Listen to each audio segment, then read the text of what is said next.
What's going on, Breaking Brown family? We have, as usual, we always have some things to talk about, but as usual, whatever you might have in your mind set to talk about is changed by the news of the day, and that's kind of what happened here. I kind of wanted to talk about the Supreme Court in terms of some other stuff, but then we had this resignation today, and we're gonna have to talk about that. But before we do that, ladies and gentlemen, some housekeeping, please. Please hit the like button. Please hit the subscribe button. Please share. Please hit that bell so that you know when I'm on. Please get your libations. We get into that. We get into that space. Please, please, please. If you want to donate, go to donatebrown.com. You can go to breakingbrown.com and make a cyclical or a one-time donation. You can go to patreon.com/ycarnell if you want to do that. You can also go to subscribetobrown.com, which doesn't cost any money, but just to add yourself to my mailing list if you haven't done so already. That's free. Liking here is free. Sharing it with your friends, also free. All of that good stuff. So please, please, please, as we do housekeeping, ladies and gentlemen, let's make sure we share and like and hit the bell and do all of that good stuff. While we get started or before we get started, listen. It's kind of odd trying to get into this, but you know, Anthony, we were talking, having conversations. You know, Anthony Kennedy, his departure from the Supreme Court, he's retiring, and it's funny because I woke up this morning and I was on the phone with Antonio Moore, Breaking Brown, you know, friend Tone Talks, and I told him, I said, listen, I wake up every morning and I check the news to see if Ruth Bader Ginsburg is dead. I just assume she's dead or something, because she's old, and like by right she probably should have retired like during Obama's administration, but whatever. If people want to die on the bench, you can die on the bench. The rule is you just don't retire during another doing the opposite party's administration or whatever. You try not to, except for your boy Thurgood. Anyway, so I thought about that, and and it's funny, I thought about that before I got this news, and then I get this news that, I get this news about Kennedy. Anthony Kennedy is retiring, right? And so, I part of what really bothers me is that I don't think, like, the Breaking Brown family, I don't think the Breaking Brown family even understands how rare you are in terms of the political discourse that is happening everywhere else. Just go check any other political channel, like other than Tone Talks. Go check any other political channel on the web for the most part, and if it's a black political channel, they aren't really having this conversation that we're having right now, right? And so I was thinking about that, and I was thinking about what just happened, and I was also thinking about the fact that somebody said something to me very interesting in terms of how we're going to frame. When I say it's midnight, I mean it's midnight. And what I want to talk about is how all of this stuff is interconnected. This is all interconnected. This isn't a case of, well, oh my God, isn't Trump so awful? No. Like, this is interconnected. And, I had somebody ask me, I think it was in the comments. I think it was in the YouTube comments, because I go through the YouTube comments and I respond sometimes, I respond a lot, really. And sometimes I don't, but somebody said, Yvette, why are you still talking about Obama? It's 2018, whatever, why are you still talking about Obama? And I thought to myself, I really have kind of underestimated the need for some type of political education. Even though I'm doing this, like, there's a person on my page that doesn't understand a president is not an individual. You're talking to me like President Obama is somebody's boyfriend or girlfriend. And it's like, why you still talking about him? Or why you still talking about her? You done moved on. You got a new boo. Why you still talking about them for? You got to get over them. And if you over them, you don't still talk about them. That's when somebody says that to you, like, why you still talking about Obama?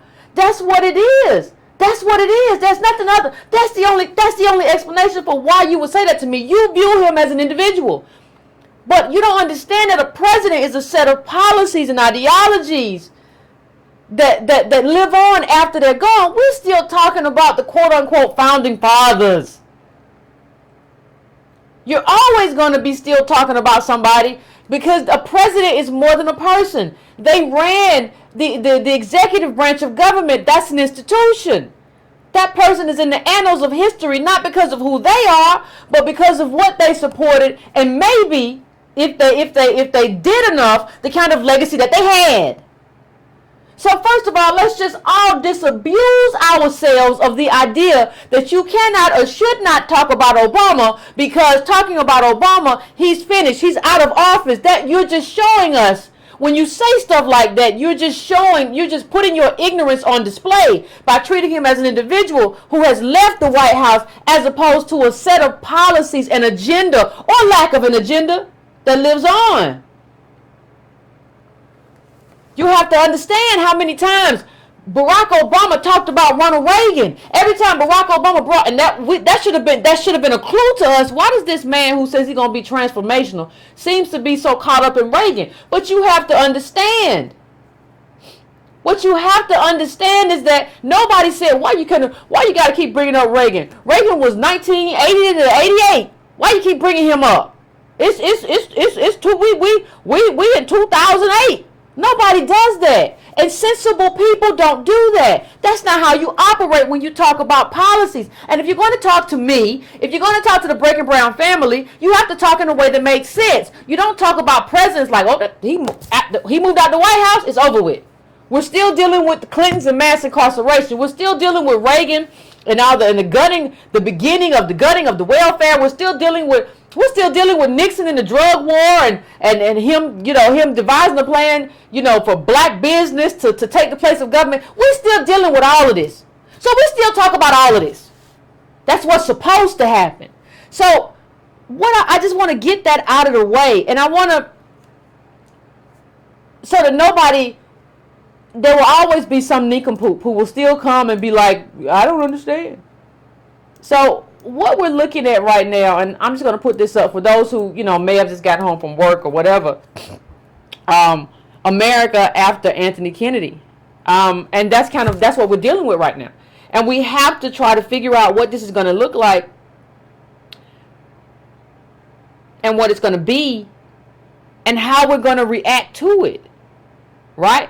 Because the part of what has to happen, we have to kind of dissect our own reaction to what this is, and we have to kind of dissect, how did we get here, right? How did we get here? Like we were moving and we were doing stuff, and all of a sudden we're here, and we elected Obama, right? We just had the first black president, and now they already have this 5-4 majority, and when you look at Kennedy, for the most part during this session, he's voted with conservatives, but there's still some things that are going to change. But we have to go back further. What we really have to do is go back further. And I want you to just look at a couple things before we get started, so that you can contextualize what this looks like for us. You had today the top court. Unions can't force government workers to pay fees. This is a dagger for unions. Now, remember, we already did the show about a collective bargaining, right? About how workers have to go through arbitration. So we already did that show, right? We already did the show about Ohio. How many of you remember that show? How many of you all remember that show about Ohio's voter purge? Now, we also have divided Supreme Court upholds nearly all of Texas GOP redistricting plan. And as I said before that, we had Supreme Court upholds controversial Ohio purge law. Right? So in terms of your right to vote, my right to vote, voter purge, that's where we are. Now these decisions have been 5-4, right? Now you're going to get a 6 conservative, right? 6-3. You're going to get another one. Somebody's going to pass out. These people are old. Like you got, not only, you have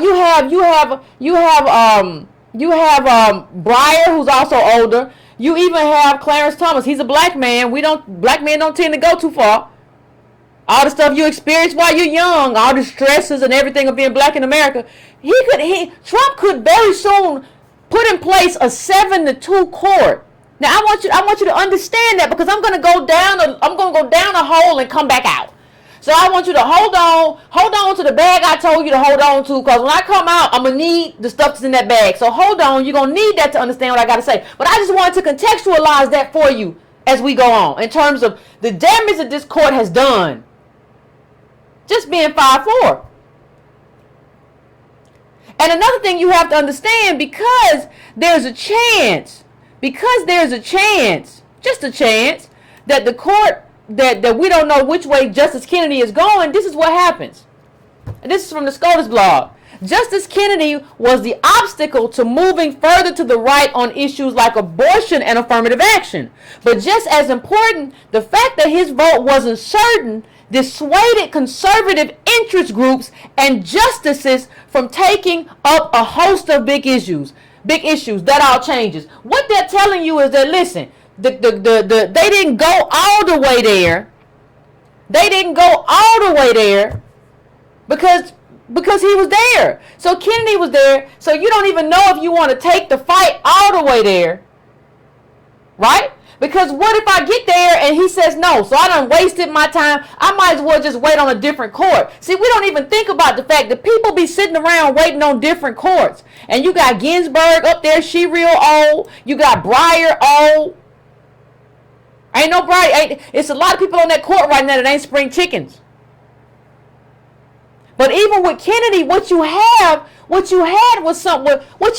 a reason for the court to basically, for business interests to basically say, well, I might want to hold off, because we never know which way this dude gonna go. And since we don't know which way he gonna go, let's just not do it. That's about to change. Because now business knows if we bring something to the court, it's on. And we could be in a position that the only liberals on that court are Sotomayor and Kagan. That's it. Now let me just say something. You know, I've talked about a little bit about what a president is, and that a president isn't a president's policies. But we need to talk a little bit as we go into this about what a president is not. A president is not pictures. A president is not your self-esteem. A president is not the thing that you use to make yourself feel good about yourself. A president is not something that you just say, man, he has swag. Look at Obama's swag. Okay? Like, that's not what a president is. And I think what we're learning, hopefully, is what a president is versus what we thought a president was when we elected Obama. And so your policies, what you do as a president, depending on how you do it and how you enact it, it outlives you. That's your legacy. So when I look at Obama, I think about when I see the Supreme Court, I think about Merrick Garland. When Scalia died, Obama had the opportunity to support to put out in place a Supreme Court replacement, a Supreme Court justice to be a replacement. Right? That's what they had the opportunity to do. I know so many of us voted for Obama because he mimicked our look, right? Because he looked like black people. Which he learned over time. That wasn't his look in Hawaii. He was wearing sarongs and all kind of weird stuff that we don't wear and we don't really do on a regular basis. But whatever. He mimicked all that. He learned it from Jeremiah and everybody else who just tried to help him because they thought he was doing the right thing. They thought he was right. So I understand that you mimicked us. You cloaked yourself in black Americanness. That's what you did. And so now you got in there and you're in this space. You're in this space where you have a Supreme Court justice that you can appoint. And I don't even think, well, I think we can today appreciate, and I said it then, what a failure it was for Obama to put forth Merrick Garland as his Supreme Court Justice nominee. This was a failure in imagination. It was a failure in courage. It was a failure in knowledge. It was a failure in internal fortitude. It was a failure in just in terms of being lazy. Because you and Hillary Clinton, all of you people, you thought you knew, right? Well, Hillary's going to be in there anyway, so I ain't really got to worry about that. Obama. Hillary's going to be in place anyway, so I ain't really got to deal with that. I ain't really up for no fight anyway. I ain't never had to fight. I just go around and smile real good, and all my life, you know, that's kind of made these white people, they love me. Even though they didn't love you, Obama, they called you a tar baby and all kind of stuff. They didn't love you, but somehow you never learned. Somehow it never became part of your internal DNA that these people are not going to like you regardless. So it doesn't matter to them. It was never going to matter to Mitch McConnell. Let me see if I can find that. It was never going to matter to Mitch McConnell that you tried to go middle ground. The stuff you kept trying to do, I don't think you're a smart person. You kept trying to do stuff that didn't work. Why? Why would you do that? What? Like, let me ask you something, Breaking Brown family. If you try to do something and it doesn't work, do you keep doing it? I'm just trying to ask, if it doesn't work, do you keep doing it? That's what Obama did. That nobody has ever. Nobody has ever, like the Republicans, Tea Party, none of them, has ever just kind of like met Obama halfway because, you know, they liked him. They didn't care. Mitch McConnell said, what? Once he gets in there, we're going to try to make him a first-term president. And this is the guy you still trying to do what? I'm going to show you this picture. I just want to show you this picture because Mitch McConnell tweeted out this picture. And yeah, he showed you that, like, he's showing everybody, yeah, dude, I made this possible. This was me. I did this. This is him. This is him. This should have been Obama's appointee. This is Gershich. But this should have been Obama's appointee. And he made everybody know. Like, yeah, this Gorsuch dude who I put on there or whatever, this is me. I'm the one who kept Obama from doing what he wanted to do. I'm the one. That's me. I made this possible. And so Obama said in let me see if I can find. Obama says in a recent conversation. Now there was a book. It was actually a book. There was a book somebody put out that was with Obama or whatever, who worked for Obama, and he said something to the effect that Obama said, well, maybe I was just, here it is. Maybe I was just too soon. Or maybe we were wrong. Obama, you weren't too soon. You were just not the right person for the job. And I said this a long time ago.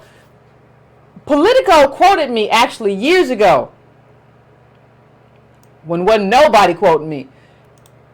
And they quoted me as saying, if you are in the market for a referee, Obama's your guy. However, if you want a leader, Obama's not the man that you're looking for. And so when Obama says, what if we were wrong? It's not what if you were wrong. You were wrong. You didn't understand the populist movement that was going about in the United States of America. And that's how Trump won. Trump won on populism. Bernie Sanders was ebbing up on populism. You all put an establishment candidate in there in terms of Hillary Clinton, and then you, Barack Obama, you're so ready to sip wine at Martha's Vineyard, you didn't understand what was going on either in terms of on the ground. So it's not what if you were wrong. You were absolutely wrong. You were wrong about everything. And so what we're living now is the consequence. See, now what we see, I don't care what you think about Trump. Now what we're looking at is a president who is not afraid to wield power. Trump is not afraid. He has tried to destroy everything Obama did while Obama was in office, and he succeeded. I was reading something today From that who's the little guy who writes this bad stuff about black American people? Gay guy, what's his name? So much for a coalition, right? Andrew Sullivan. Andrew Sullivan, the little anti-black gay guy. Anyway, he said something to the effect of Trump has undid everything that Obama did. And the two things that he pointed to that have not totally been undone was like marijuana and something else that don't really matter. And like, it's not like we're getting marijuana, it's not like we're opening up marijuana, whatever. So it's just like, what are you talking about? Like, yes, you got understand something. Black people, please understand something. Or please understand, I'm not trying to be mean, but please understand that without Obama, there would be no Donald Trump. And I'm not even talking about in the sense of, well, the way people think I'm talking about it. I'm not talking about there would be no Donald Trump because, I'm talking about these people, both these people were celebrity presidents. Obama didn't have any kind of experience that would have put him in play at that moment to become president of the United States of America. None. So he didn't have any of that. He didn't even have, we attributed to him black Americanness, but his mother was white, his father was Kenyan. There wasn't no anchoring in our experience, and we couldn't see that. And that's fine. But we got to see it now. You got to be able to look back and reflect. I've always said that we won't be able to really understand and interpret Obama till he's been gone a while. So he's been gone. So let's start doing that in terms of this Supreme Court and in terms of what he should have done with Merrick Garland. You should never have appointed a white, middle-aged, milquetoast, moderate to the Supreme Court. What you probably should have done, Obama, is appoint a black woman. You should have presented a black woman for everybody and said this black woman is going to be the thing. And then what would have happened? You would have given people something to vote for. Nobody wanted to vote for Merrick Garland. Y'all remember he came out weeping and he was middle of the road, and on guns he was one thing, and on this he was one thing, and nobody was excited by that. I'm sure Republicans got a mighty chuckle. I'm sure they got a mighty chuckle when you came out with that as your nominee. And then you didn't even fight for him. You were tired. You've been tired for a long time. You didn't even go to bat for him. What was the point? See, let me just tell you. If you put forth a black woman as Supreme Court justice, first of all, you activate black people. And you pull a gangster move. You say, as the first black president, I want my legacy to be the first black female Supreme Court justice. And then you put all of these white Supreme Court justices who are opposing her on their heels. Now we're going to accuse y'all of racism because not only are you standing in the way of the first black president, but you're standing in the way of the first black female Supreme Court justice. And then, even if that doesn't work, whoever's running for president from the Democratic Party, I wish it had not been Hillary. That was a flawed candidate. But whoever's running, that person gets to say, I want to continue Obama's legacy. I want to put the first black female on the Supreme Court. If you elect me, that's what I'm going to do. If you elect me, I'm going to put Obama's choice as for the first black female Supreme, and we're going to continue this thing. It's like Obama would have had a third term, but you didn't do that. You gave us a milquetoast, middle of the road white man who couldn't get anybody enthused. And even ideologically, even if you don't say, well, Yvette, I don't want to do identity politics. I understand there are limits to identity politics. Well, get somebody who we can rally around based on their policies. Right? Their ideology. Get somebody who stands for stuff that's going to be good for working class people, that's going to be good for poor people. Get somebody who has a history and can vocalize that and say, I stand with you. And then you still get a bunch of liberals and leftists who will come out and be like, yeah, we got to come out and vote because this is on the line. Didn't nobody care about Merrick Garland. They started calling him weeping Merrick Garland at some point. And see, the problem is, We're here at this point with all that Obama has wrought. And we really don't understand. We think, well, Yvette, it's still morning in America. Well, if it ain't morning, Yvette, it's midday. Well, maybe it's a little bit after afternoon, Yvette, but it ain't late. It ain't late, Yvette. And I'm telling you, it's midnight. So I've heard some people say, well, Yvette, I mean, you can't say that because the Supreme Court and everything, we can get active in other areas. Yeah, you can. But I want to show you a little bit of what happened to state legislators. Even if you're talking about state legislatures, we're talking about the local level, right? Let's look at a little bit of what happened during the time that Obama was there in terms of the up and down, right? Let's just take a look at that. Look at the blue just going down. Like, look at how we were falling. Look at how Democrats and liberals were falling during the era of Obama. Like, I mean, I don't know what you're talking about. Here's a bigger chart to just bring it home. Change in number of Democrats since 2008. Come on, man. Look at that. Look at that. It looks like an avalanche. Don't it? You ever seen anything like that? Tell me it's not midnight in Black America right now. You tell me. I'm just trying to figure this out.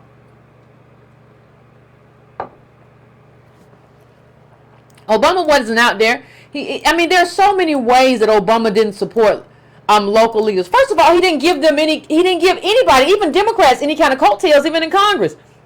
Obama gave them this cobbled together Obamacare. He let everybody else get out front in terms of the narrative and go out and talk about death panels and all this. And he had Democrats in Congress going out trying to explain something they didn't really understand, and he let them walk the plank. And for most of them, he didn't even go out and campaign for them in 2010. He's always been selfish. He wanted to save the political capital for him. He let out the gig economy. Do we not understand that the gig economy happened under Obama? The gig economy didn't happen under George W. Bush. It happened under Obama. We got Uber and Lyft and all these. You can go online and find somebody to walk your dog and do all kind of stuff. Now you're going to be contract. You're not going to really have enough money for health care. You're not going to really have enough money for retirement. Nothing's going to be taken out of your check. You don't have no union. You probably don't have disability insurance. You probably don't have a lot of stuff. Everything you need, everything that we won during the labor movement has been stripped away, and that happened under your first black president. That didn't happen under Trump. It didn't happen under Bush. It happened under your first black president. Now understand, if Obama had pushed that stuff back and said, I fight for labor, I fight for unions, and he made a strong case for unions, because that's what you're supposed to do as a president, especially a president of the Democratic Party. You're supposed to make a strong case for what is important in your party. You don't just go around swirling wine and talking about how everybody is right and we got to find a middle ground. F middle ground. Politics is about power. If you don't take away anything else from anything I say on this show, politics is about power. It's not about a middle ground. I don't care about a middle ground. I care about who fight for what I believe in. I don't want no middle ground. A middle ground for what?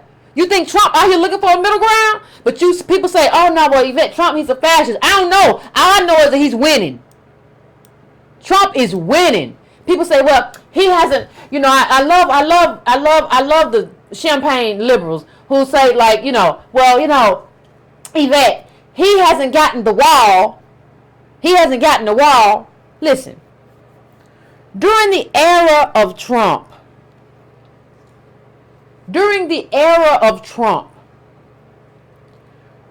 this is only like a little while in. Listen, it's only 2018. We have seen the most regressive tax plan. And before you tell me Obama couldn't have done nothing like that, when Obama came in, he came in with a Democratic Congress, and he wasted a year on health care because he didn't know what he was doing. But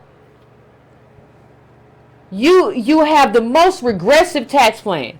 When you tell me that Republicans haven't gotten a wall, they've still gotten the strictest controls on immigration from any administration I've ever seen in my lifetime. And before you say that Obama couldn't do anything for black people because of Republican Congress, you know that black people got, like, what was it?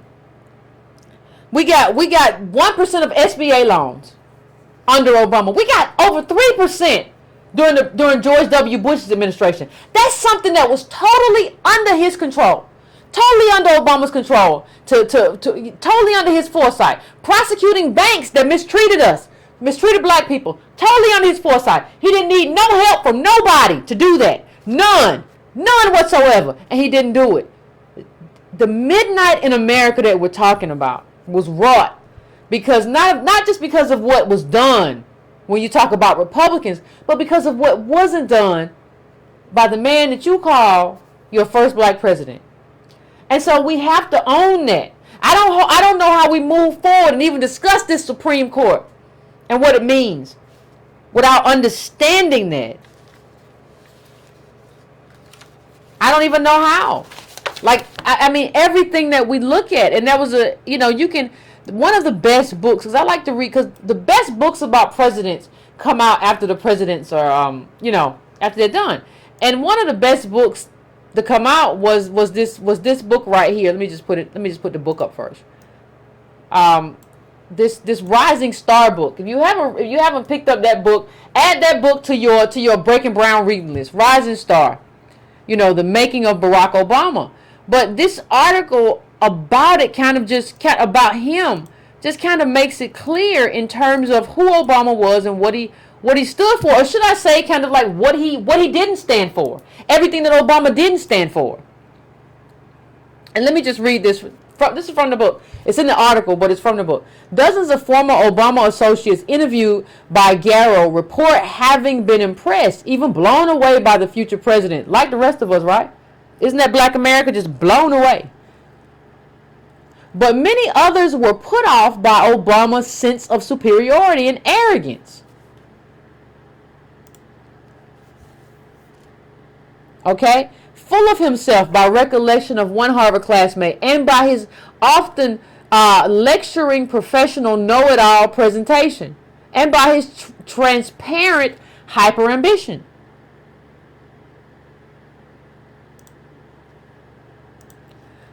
During his time at Harvard Law, fellow students invented the Obama-nometer. Obama-nometer.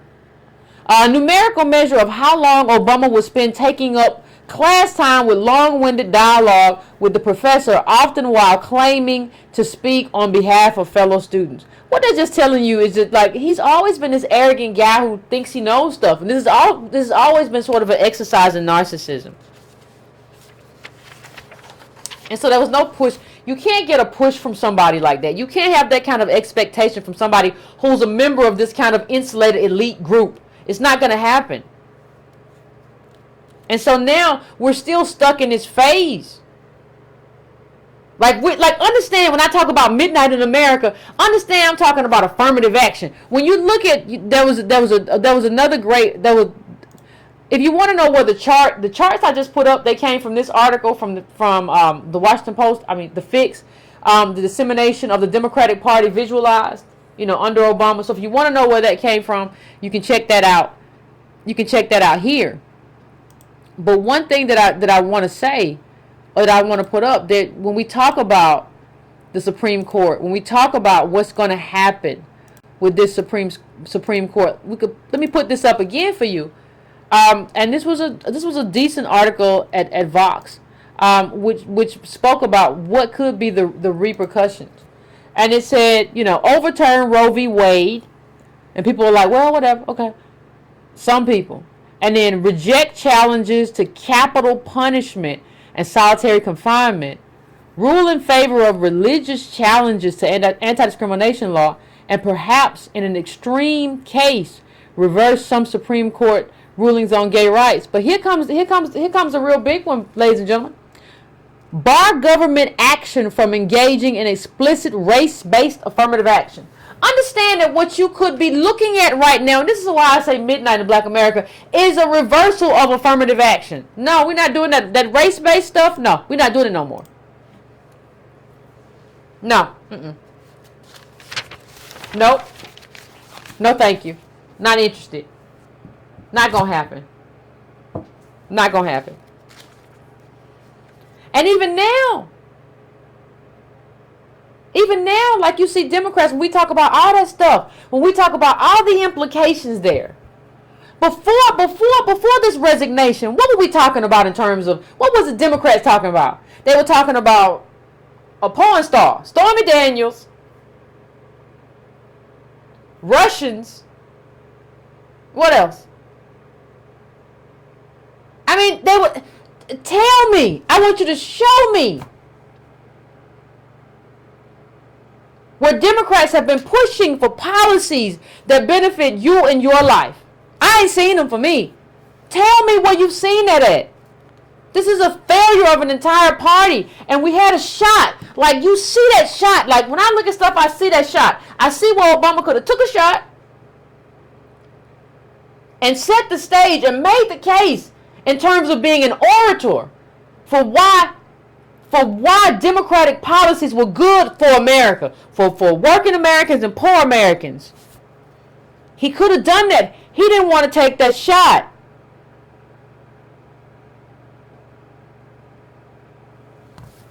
So now, if they overturn Roe v. Wade, then you gotta have the babies. Like, I don't know what you're gonna do. Well, I don't know. I got pregnant, but well, you gotta have the baby. You got the 300,000 that's gonna be needed for the baby, because they got it now where you gotta have the baby. So do you have the 300K? I'm not speaking pro or con Roe v. Wade abortion. I'm not saying that. I'm just telling you, I anchor myself in reality. I anchor myself in what is. Not how I necessarily feel about what is, but what is. Do you got the money for the babies that you having? You don't have the 300? Okay. Do you got the 150? Well, okay. Well, do you have the 50? Okay, well, that's not going to be a functional child. I don't know what you're going to do. I have no idea. But you didn't even know.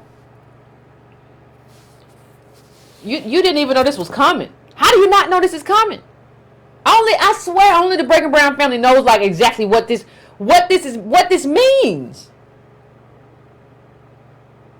It means that you know what it means. Normally you can say, I'm a sue. People, you ever heard somebody say, I'm a sue, and I'm gonna take it all the way to the Supreme Court. No, the courts are off limits now in terms of taking something all the way to the Supreme Court. No. All this stuff that we've been doing, civil rights and labor law, no, ain't nobody doing that no more.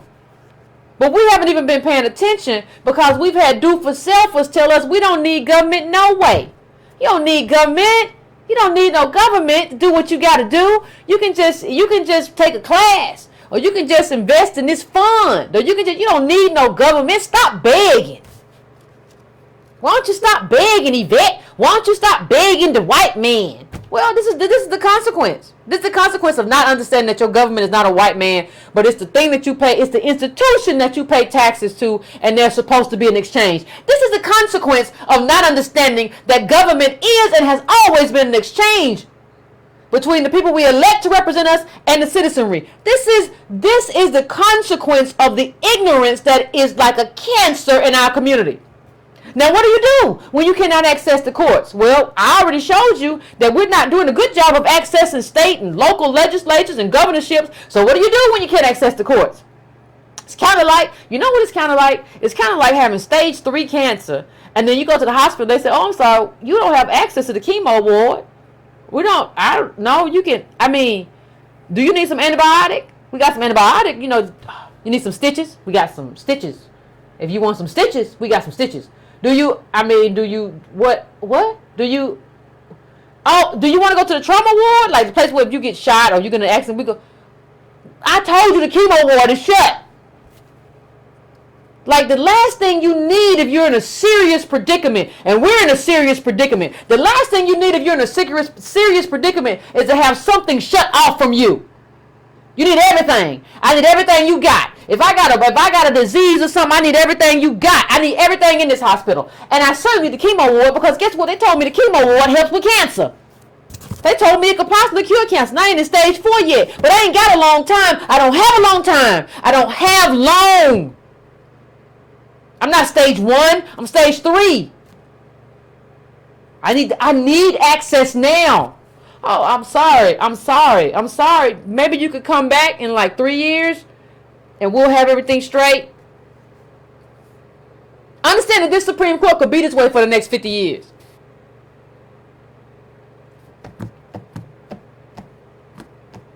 I don't know. And understand that the way that they're importing people, they're importing immigrants in such a way that we're not making a contribution. We used to be the labor. So now you got the Mexicans on the bottom, then you got and the people who are desperate, because this is just a thing to bring in desperate people from desperate countries as cheap labor for corporations. And then you got on the top, you might have some black immigrants who look like us and they dress like us and they swag. And so we're not even adding nothing.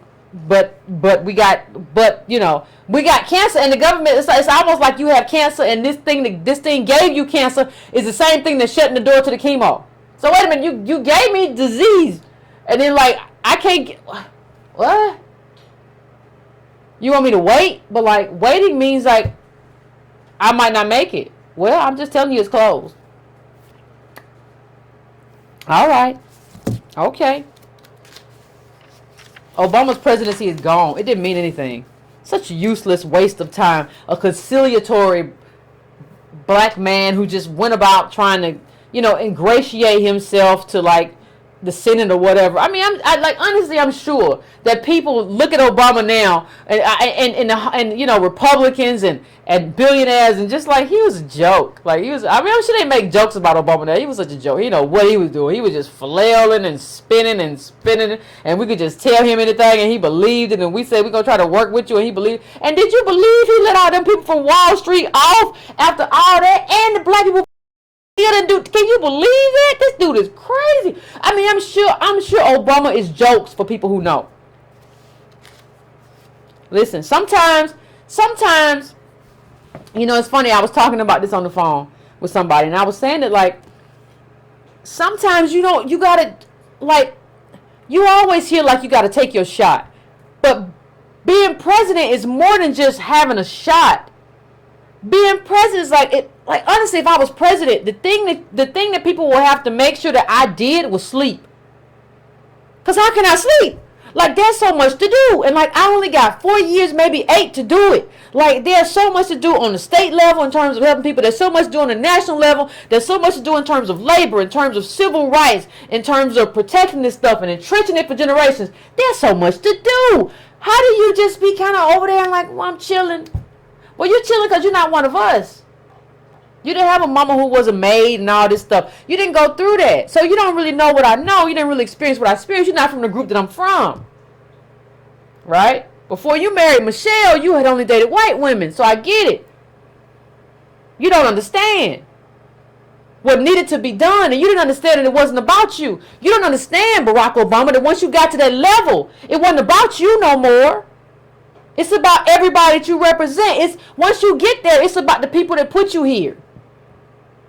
And even if you don't succeed, you want to be able to go back to those people and say, listen, I did everything I could. They kicked me and threw me and whatever. I got some stuff done and some stuff I didn't get done, but I did the best I could. And I got thrown and kicked around. But you know what you did? You had Rahm Emanuel making it very clear. In the first 100 days, they weren't going to really do nothing and nobody had to be worried. That's what you did. You didn't have to put Rahm Emanuel there. You made him your chief of staff. That was a signaling, and it signaled perfectly to me. You wasn't going to do nothing. Not for my people. You was going to do a lot for Wall Street. You was going to do a lot for a whole bunch of other stuff. But it was clear to me that you weren't going to do nothing for me.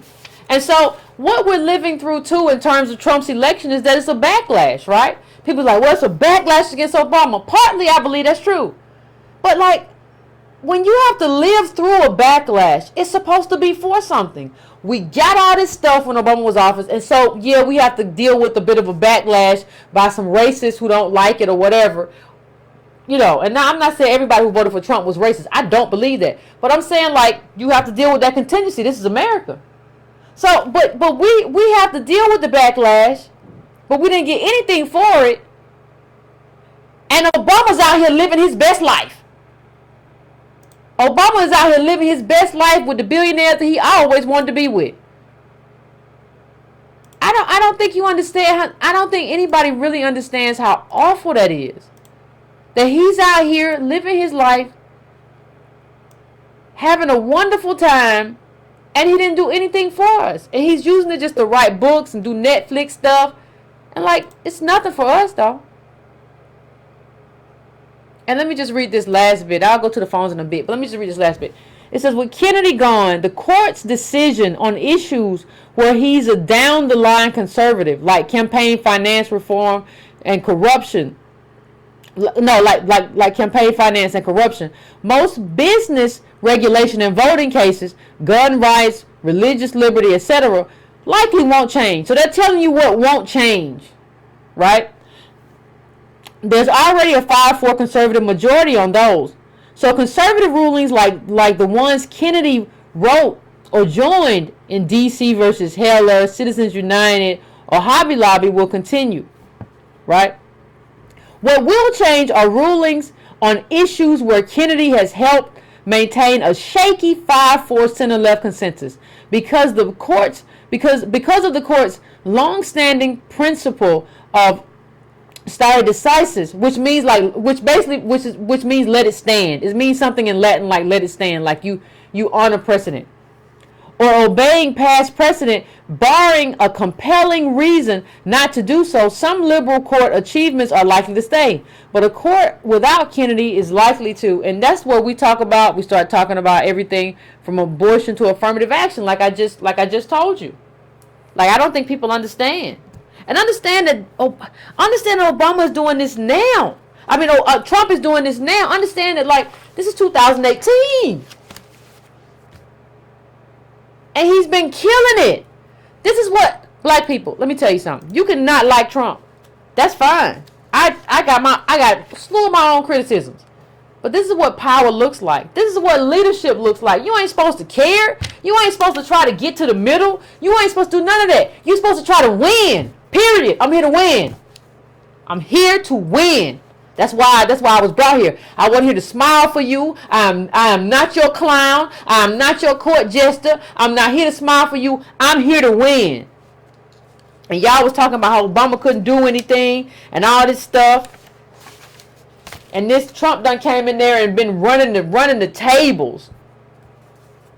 And then the thing is, people are like, well, Yvette, Trump's so pro-business, that's so awful. I expect Trump to be that. He's a businessman, a Republican. I expect him to be that. I expected something totally different from Barack Obama, a community organizer, and all of this stuff who talk transformational politics is different. Understand that, like, people keep talking about Trump and Obama like they're the same, and that we're supposed to have had the same expectations. Trump has always been a businessman, and he ran as a Republican. Obama ran as a Democrat and a former community organizer. He ain't do nothing, man. I don't think they get. I mean, if Ginsburg passes on, Breyer, they get everything. Like they own the court. Like, understand they own the court. Understand that, like, the court isn't everything. We had the Voting Rights Act, Civil Rights Act, legislation, but understand that, like, when you Thurgood Marshall and all of those black people who black attorneys who were filing cases and civil rights, understand that we had some civil rights victories in the courts too. Understand that that's going to be off limits to us. You might as well just say, because Trump is going to get. He could get 2 more. He gonna get at least another one. I think he gets 2. I think he gets 1. I think he gets 2 more. Especially if he gets reelected. And I don't see any reason why he wouldn't get reelected. He's doing what he said he's gonna do, and Democrats are running around talking about a porn star. Y'all got Rachel Maddow and Chris Hayes, who had that little porn star's attorney on TV all the time, who drive a Ferrari, and nobody likes him. He's just not a likable person. And he be on TV all the time talking. Do you all really think y'all gonna win on that? No, let that go.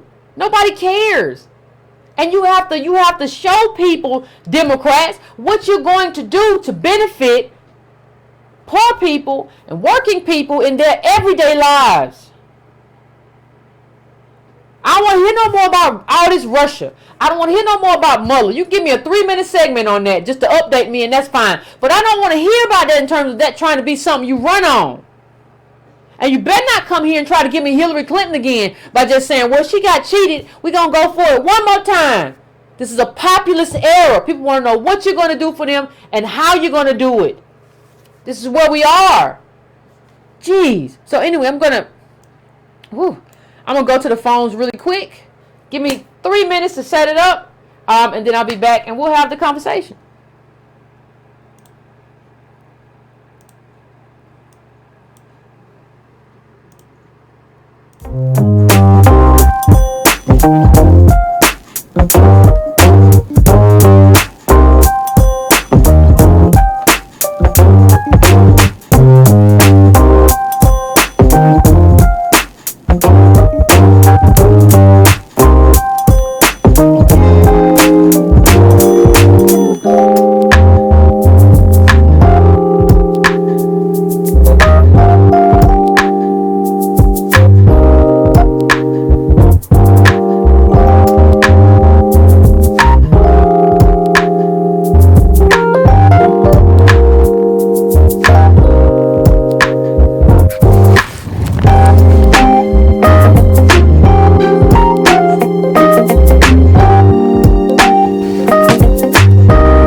What's up, Breaking Brown family? I am back. And we're gonna go to the calls. I want to hear what everybody has to say. I think it's wild. The first call I'm going to tonight is 619. 619. What is your name? Where you calling from? What's on your mind? Hi, this is Andrea. Hello, Yvette. How are you? I'm doing pretty good. How are you? Fine. I have many things to say, but I'm only going to pick one topic so everybody can get on. I want to revisit what you stated about the lack of education about even basic civics in our community. Please do something about getting a grant to travel the nation to educate people on basic knowledge. You can't protest jury verdicts if you tell black people not to vote. It doesn't make any sense. No.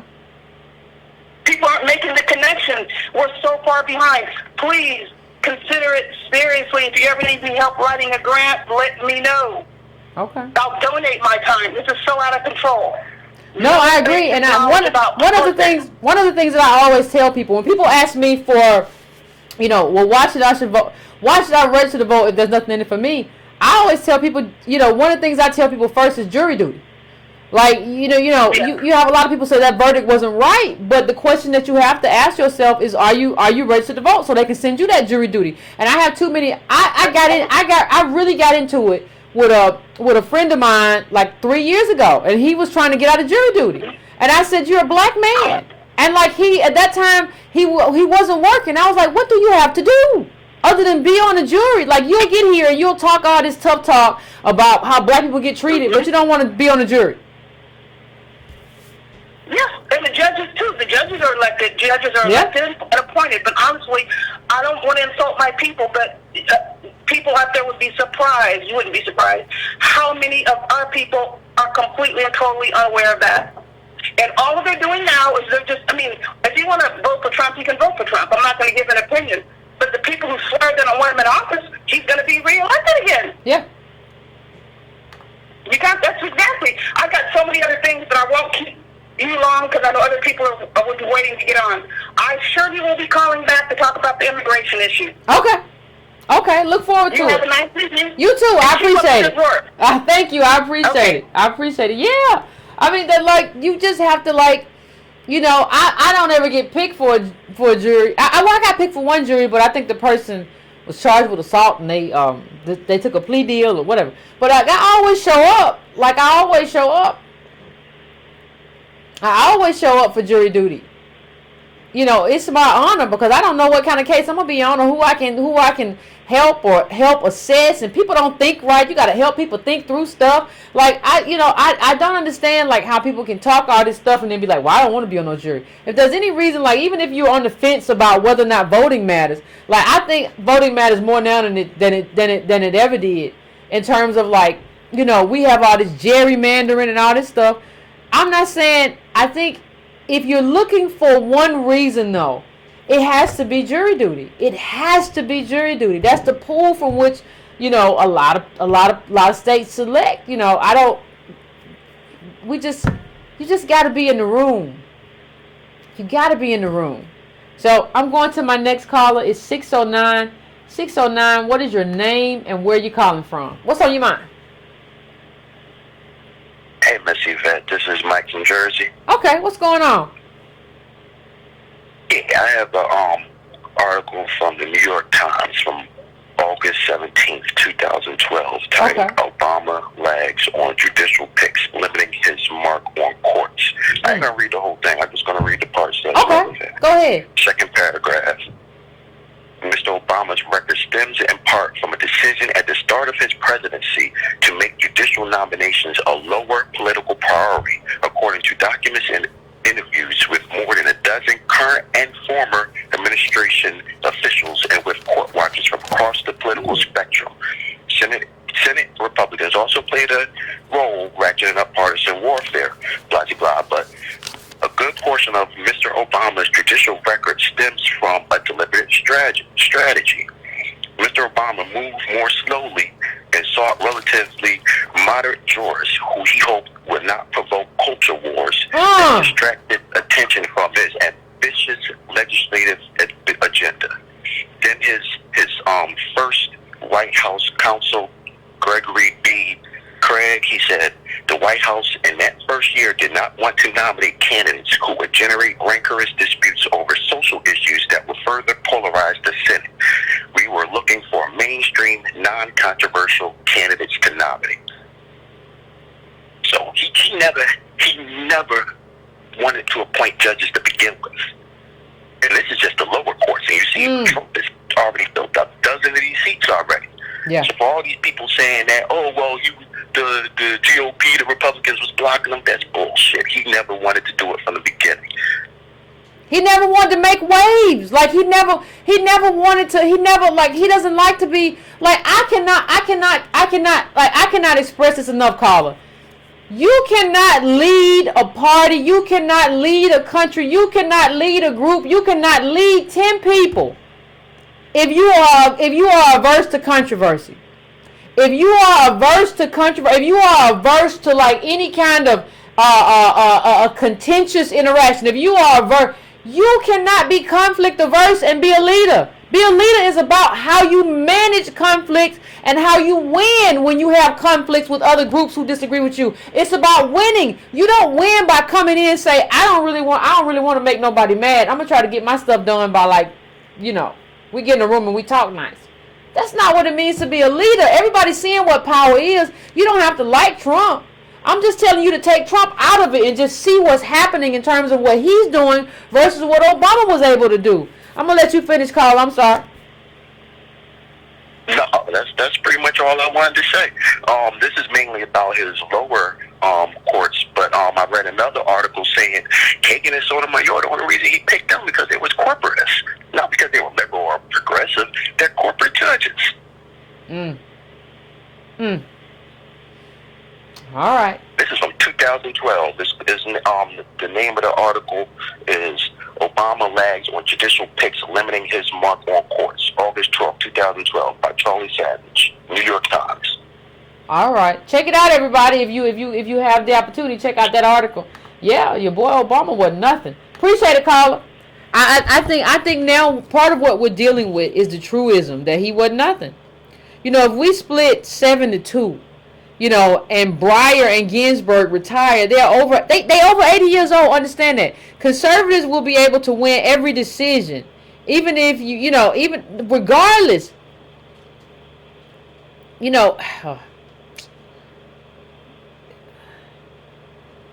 Obama had a white mom, Kenyan dad. The thing is, we don't realize how much work we do and how much we understand as Black American descendants of slaves in this country. But he didn't have that in him. Like the fight that we have in us from coming from who we come from, how we come from, how we move, what we know from being at the bottom in this country, who our allegiances, all that stuff that we have in us. I don't think we understood that Obama didn't have any of that. Obama wasn't like a black man with a white mama.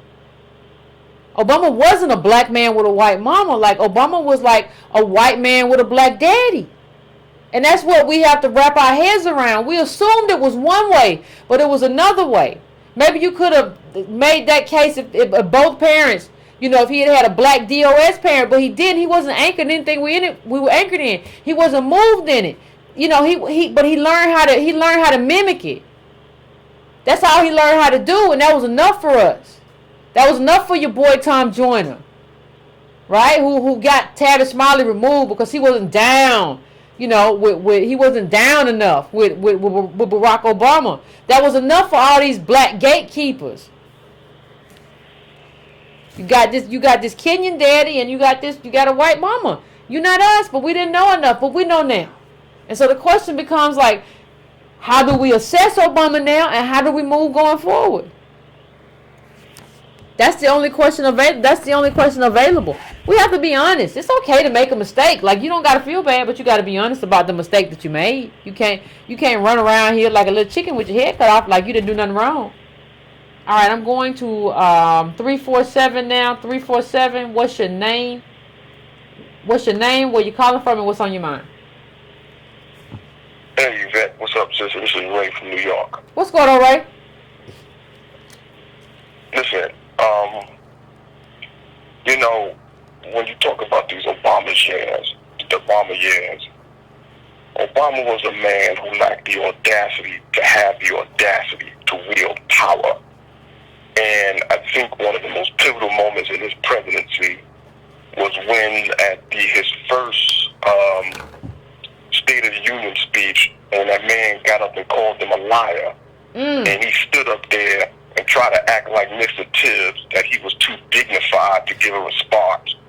Now, if that was Shirley Chisholm or Jesse Jackson, they would have had a response for that ass, because they know they got 40 million people backing them up. Mm-hmm. After that, the Republicans knew that Barack Obama was nothing more than an administrator of white people's reality. He wasn't a power broker. Say that again. The administrator of white people's realities. The administrator of white people's reality. Wow. Yeah, this is the blood equity again. I'm at it again. I see. The next thing was when he threw Van Jones under the bus early. Because the Republicans, early. The next thing was, and what really touched me was when, and you mentioned it before about not developing local politicians. When he came to New York after he got elected, he came to New York and he shitted on David Patterson. And I never forgave him for that. He came to New York, and his body language, he shook his hand like he was a nobody. David Patterson was the black governor of New York after the previous one got kicked out because he was having an affair with hookers. And Barack Obama came to New York and basically treated him like a stepchild. Now we have a situation in New York with the historical seat that was from Adam Clayton Powell, that was from Charles Rangel, is now in the hands of someone who wasn't even born in the United States of America. And I think that we're going to have a revisionist history of the supposed first black president, and we're going to realize what he was. He was just... And what he wasn't. Let's realize what he wasn't. Exactly. All right. I appreciate you, Carla. I appreciate you. Yeah, I think we gotta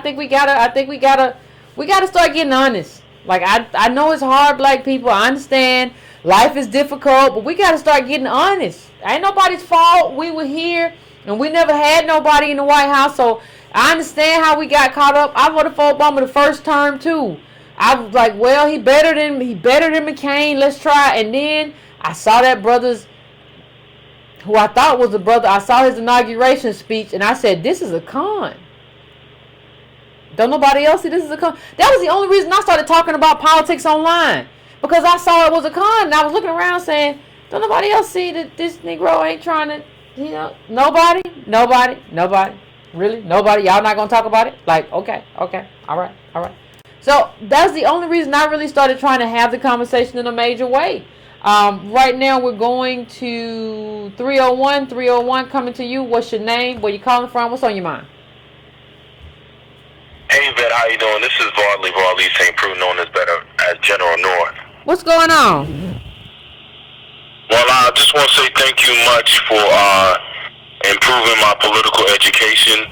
And it sparked the change in my life to actually become the agent of change that I've always wanted to be. Oh, good. Right, Yvette, I'm gonna cut straight to the point. This is really me asking. I've been a major supporter of what you do. I support Breaking Brown. I would love to consider myself part of the family. I'm in the 11th hour, if you will, of a campaign, and I need support from you in any way, shape, form. What kind of campaign? What kind of campaign? Well, I'm running as an unaffiliate in the state of Maryland, actually in District 20. I plan on using your Native Black DOS as one of my platforms. Okay. But that's, the next phase when I get in there. But right this a state legislature, or this is something else? Yeah, Maryland District 20. It's a legislative District 20. Okay. And so, everything is grassroots, which I don't mind because I'm not officially in there, so I'm not going to ask for any contributions as of yet. However, I do need your supporters that live in Montgomery County to sign petitions in order for me to get in where we need to be. Okay. You say you're in Maryland, Montgomery County, right? Okay. Yes, ma'am. Okay. Hopefully I have a website. It's under construction. Like I said, it's grassroots. It's leaderwhoserves.com. And then the next one is leaderwhoserve@gmail.com. So hopefully when I get past that first gauntlet, I can sit at the feet of you and Antonio, and a couple of your listeners who I just, every morning I would listen to you and because sometimes I'm staying up late at night just to hear you. But every morning I listen to you and I just take notes. And so hopefully, once I get past that gauntlet, I can take it to the next level. Okay. All right. If you do email me, please make sure you put your put running for office in Maryland or something in the subject line, so that I can see it. Do you understand what I'm saying? So I can pick it out. When you get past these thresholds in terms of what you're saying that you have to do. Editor at breakingbrown.com, but make sure you put in the title what you're talking about. And if you're out there, like, listen, if you're in there in Maryland right now, this brother, check him out, see what he's doing. Vet him for us. Breaking Brown family we got to vet everybody. Nobody gets a pass. We're going to vet this brother and see if he's been listening. Say he's been taking notes. Y'all got to check and see if he's been taking notes. So I appreciate it, brother. But yeah, once you get past what you got to do, just hit me up and let's see what we can do. Roger, thank you so much. And no problem. Have a great one, Breaking Brown family. You too. Out on this You too. You too. That's what it's about. Everybody got to do what they got to do in their own communities, in their own local governments or whatever. I will help how I can. That's why we here. We family, right? You can't say you family and you can't help nobody. Kind of family. Deadbeat family. They ain't no family. Anyway, I'm going to 612. 612, I'm coming to you. What is your name? Where you calling from? Eric, I'm calling from Minneapolis. What's going on? What's on your mind? I just wanted to call you about a couple of different subjects. I've actually been a long-time listener, and I really appreciate what you're doing. And the theme of tonight's show is sort of breaking down the fact that America is somewhat disintegrating. And, well, I don't foresee, well, it's hard to say what's really going to happen with America over the next couple of decades. It might hobble along for a while, or we might see a collapse. But the apocalyptic stuff is somewhat science fiction, so I'm going to stay away from that. Assuming that everything stays together, the country is polarizing more and more and more. And I'm probably, on the surface, very different than lots of your listeners, but that has nothing to do with it. One of the key messages that's so important is the fact that Black Americans need to see themselves as a group first. And as America gets more and more diverse with more and more immigration and blah, blah, blah, blah, blah, all these other groups are going to be looking out for their own self-interest. Whether it's Mexicans, Chinese, Nigerians, whoever, they're going to see themselves as their own tribe, as their own group, and they're going to be helping their own group. And ultimately, they have a home.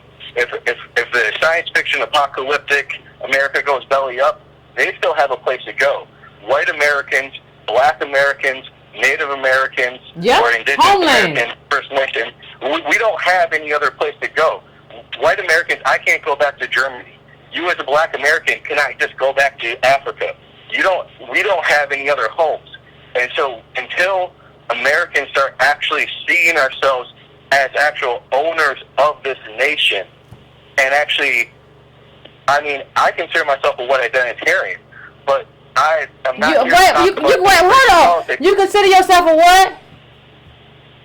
A white identitarian. What's that?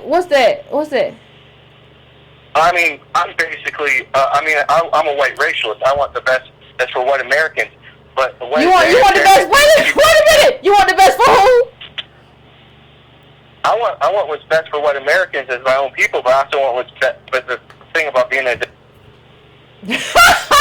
you can't come on here and say you want what's best for white Americans and then think you're going to keep talking. What did he say? What's wrong with everybody? He said, I'm a white identitarian.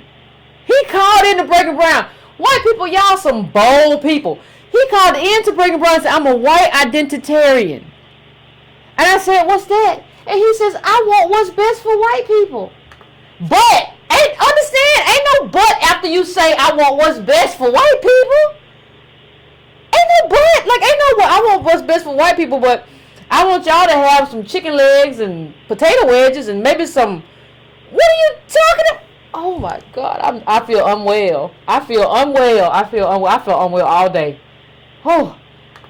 Anyway, I'm going to 202. I'm coming to you.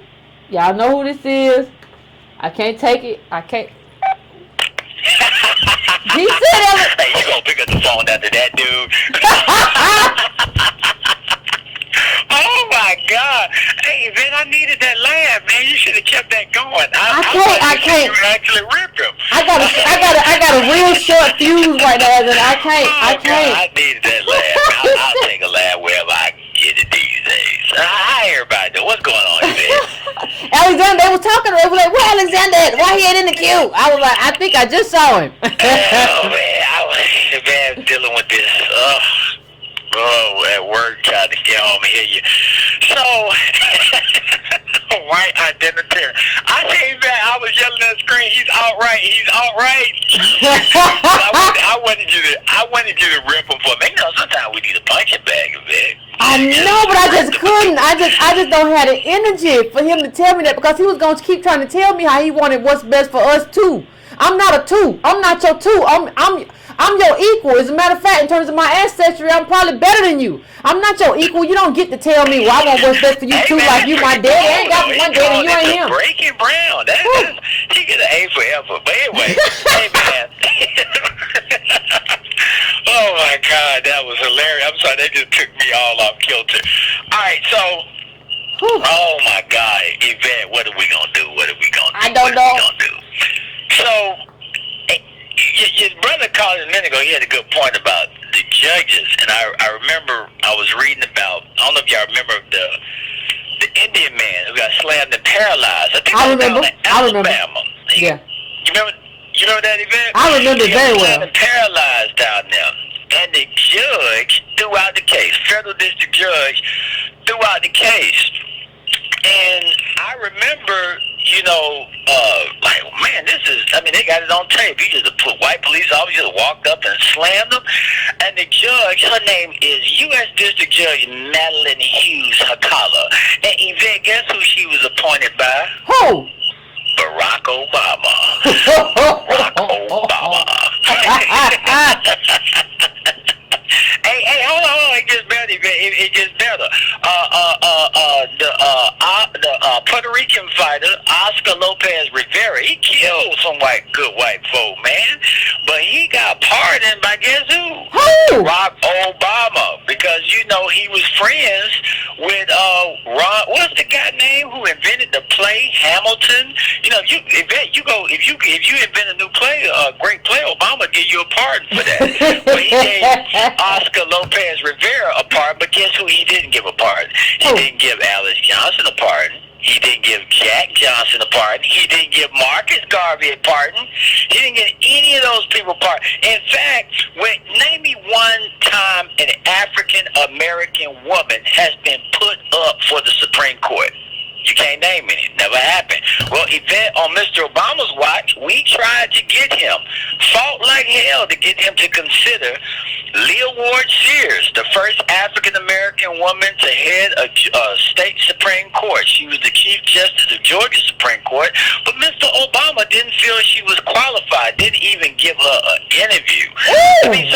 You can go on. You can go on and on. Hold on, Alexander. Talking about Alexander. Hold on one second. Can you tell me who was also a fan, a Republican that we both know, who was a fan of Leah Ward Sears? Oh, Justice Clarence Thomas. He was supporting, trying to get him on, and people think it was because she had a relationship with him. But, Clarence Thomas, I ain't going to touch that. But the point is, he wouldn't even interview, he wouldn't even consider it. So we tried to backdoor it through Michelle, and Michelle wouldn't even try to get him to interview her. So that kind of, that stuff kind of took me way back. Somebody was in your comments talking about the Obama speech at Morehouse. So I was a dean at Morehouse during those years, and I remember the condescending tone of how Mr. Obama talked to black people. And I remember, people both on the stage and in the audience being taken really aback by his behavior and how he talked to black people. I remember recently in the when Trump was running for office, there was a black dude out there with an American flag standing in the middle of a Trump convention. He was out there, vote for Trump. And they went up to him and said, man, how the hell can you vote for Donald Trump? He said, why can't I? He said, Obama ain't did shit for us. is that Obama ain't did shit.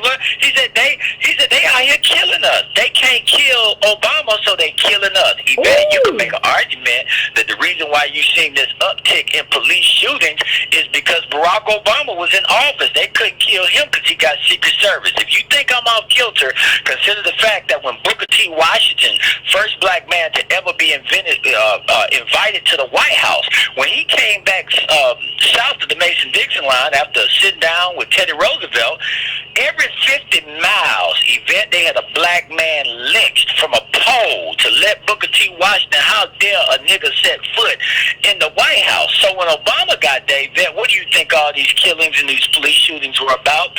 Yvette, you had a good word for it. You said Negroes were being murdered by proxy. And the proxy murders were Barack Obama. I did say that. Yeah, I remember saying that. Sometimes I surprise myself. That's real talk. So I mean, it's like I don't even know where do you begin. The Nelson Mandela Foundation and some of its activists are now urging the Nelson Mandela Foundation to withdraw Obama's invite, to speak at their conference this year, because they're saying that he does not represent the Mandela Foundation. If it was up to Barack Obama when the African National Congress was first started, he would have labeled them as Margaret Thatcher labeled them, as terrorists, and who should be subjected to apartheid and be wiped off the earth. And so now he gets to speak at the Nelson Mandela Foundation after he has dropped more bombs on Africa through his drone program than any president in history. More innocent civilians, women and children have been killed on Barack Obama's orders than at any point in history. And he gets to get an award from the Nelson Mandela Foundation. So you got activists over there, trying to protest. But let me end on this. Because I know other people trying to get talk. Yvette, here's the thing. When you go to Atlanta, you go down there on Auburn Avenue. Yvette. Right there, I want to say it's about the old YMCA. They got a huge mural right across the street from Big Bethel Baptist Church. And on the bottom of that mural, it says Hero. And it's a picture, a giant mural of John Lewis. Yvette, all John Lewis is a mural.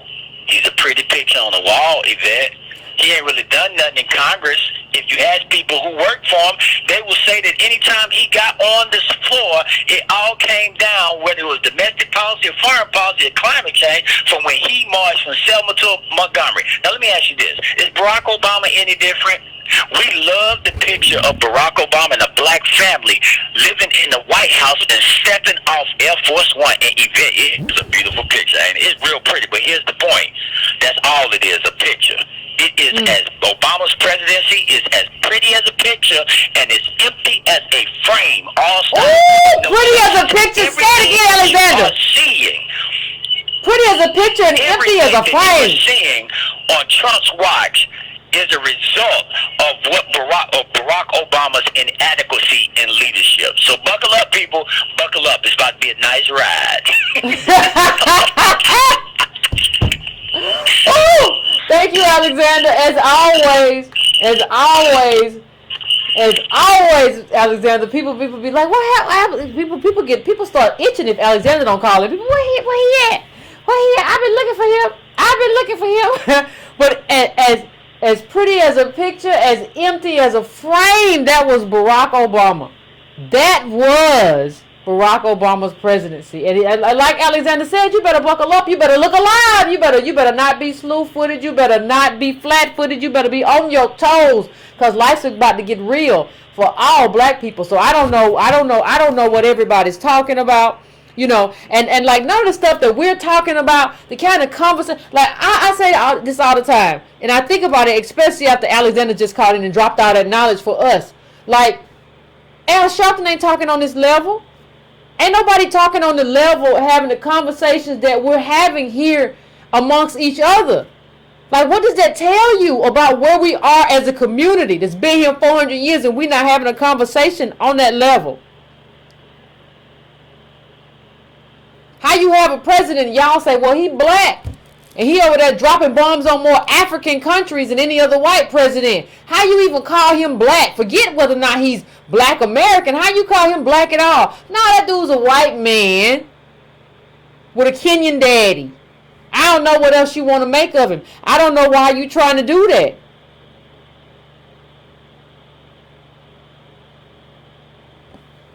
Come on, man. I don't understand what's wrong with everybody. I don't even understand what's going on. I don't understand. I had a white identitarian call in, and I don't understand. Everybody going crazy. Anyway, I'm going right now to 516. 516. I'm coming to you. What's your name? Where you calling from? What's on your mind? Hi, Yvette. This is Stacy from Freeport, New York. What's going on, Stacy? Thank you for my call and all that you do. You've only had one crazy caller in the past few weeks, so that's not so bad. You've been doing very, very well. I tried. I mean, between Ray and Mike and Alexander, Ray, you remember Shirley Sherrod? Remember what our former leader did to Shirley Sherrod of all the people? That's one thing that Ray left out. But I tell you, it's like, are we to be punished as a people for the sin of Obama? At least you caught it at the end of the first term. I, like a dummy, worked on this campaign in the second term, and it wasn't until the first year of the second term that I said, oh my God, what have we done? First of all, correction. I caught it at the beginning of the first term. I just want to say that. Oh, okay. Much smarter than me.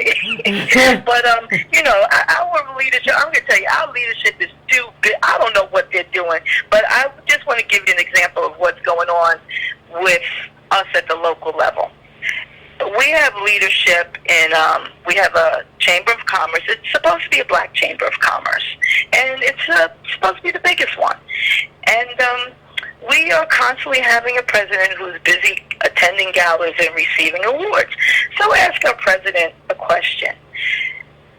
This person had worked with the minority women in business enterprise. This is more for the listeners, how we can get involved. And you're supposed to be out there helping our businesses get government contracts. Thanks to you and Army and Tone, we know that's where the money is for us. Mm-hmm. Now, I asked our president, so I'm in a township of 760,000 people. I asked, what is our annual budget? Could not tell me.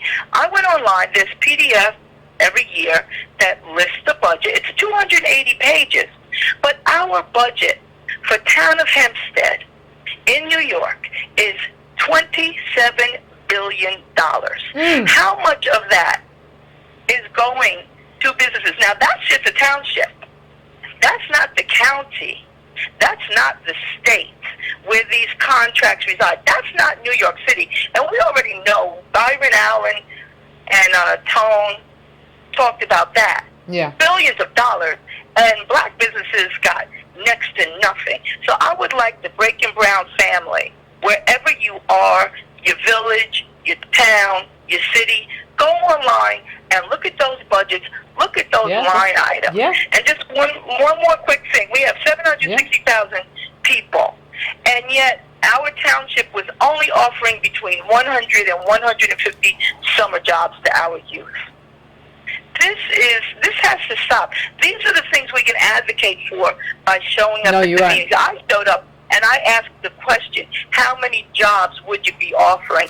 And then I didn't even realize how many residents we had. I Googled that. I'm like, 100 jobs for 760,000 people. And how many high schools? It's not enough. It's not enough. No, so, you're exactly right. We were fooled by Obama. Let's not be fooled anymore. And thank you for all that you do. No, I appreciate it. Thank you. But I think that's exactly right. I think like one of the things you can do is just like find out how the money's being spent in your community, right? Where those dollars going? Like in most cases, that's public record. These budgets are public record. Like where's the money going?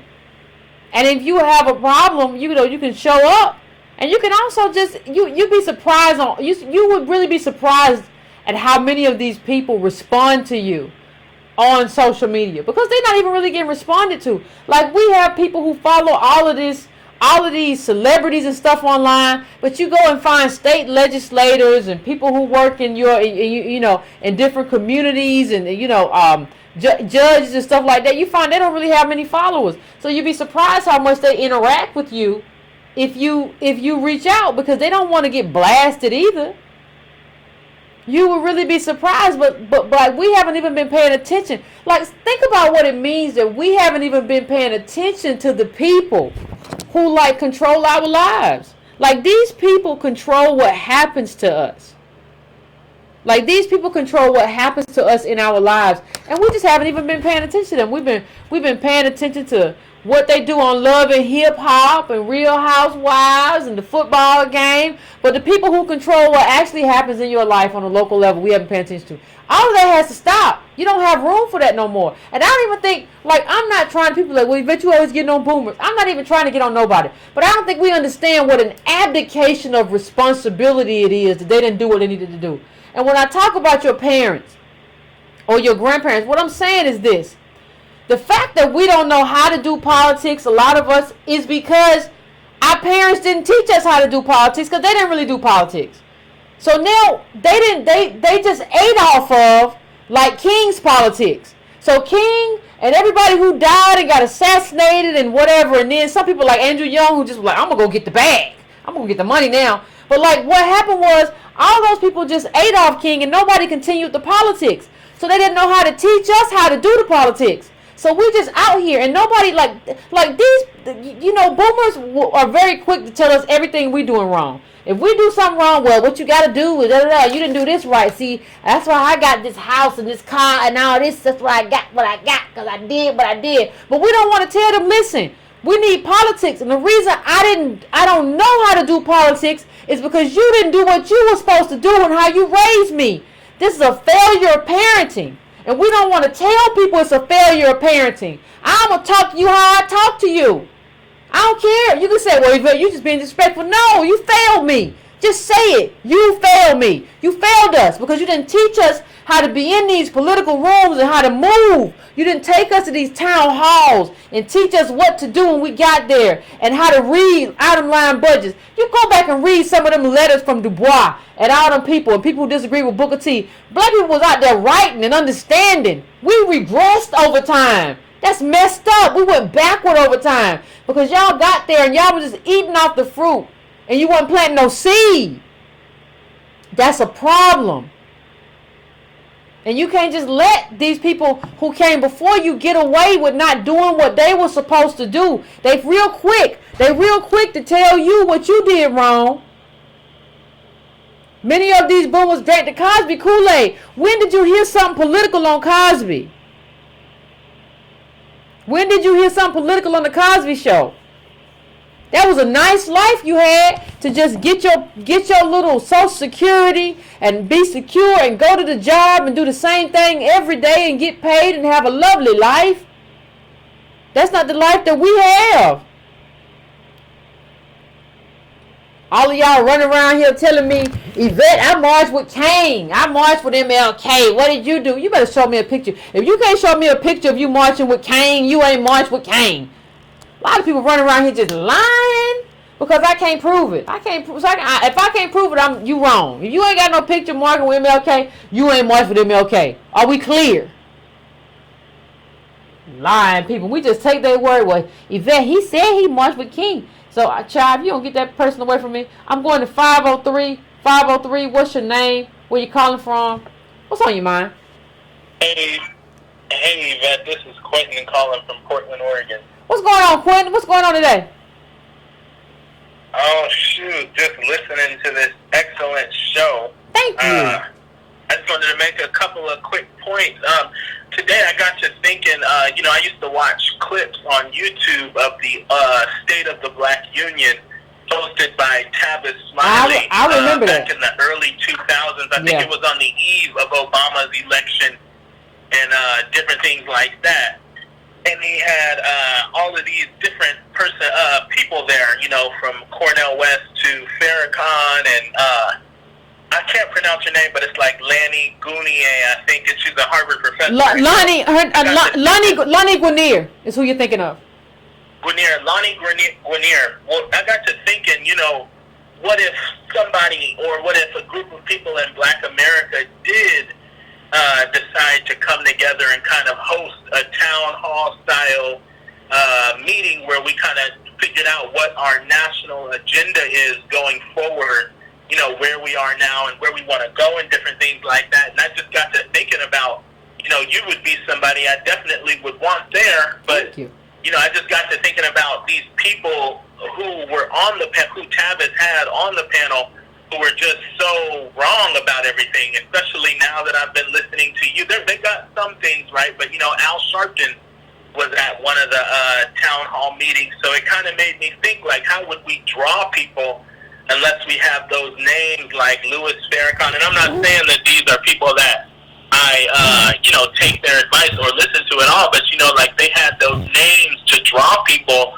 but it's like, you're a celebrity, and I feel like I think very highly of you, but there's a lot of people who don't know about you as well, and Antonio and Tommy Curry, and, you know, just some of the people that are really out here fighting for us as the group, as DOS, and there's just not enough people, at least where I'm at least. I can't speak for all over the country, but I know how our people are, so I'm like, dang, how would we draw people unless we had those feel-good personalities like an Al Sharp? Black people will turn out for him if I had a flyer with him on it. So the thing is, if you still need him, if you still need Al, then, you know, it's not necessary. But then here's the thing: like right now, I'm looking at my laptop, right, and it's 1,800 people watching.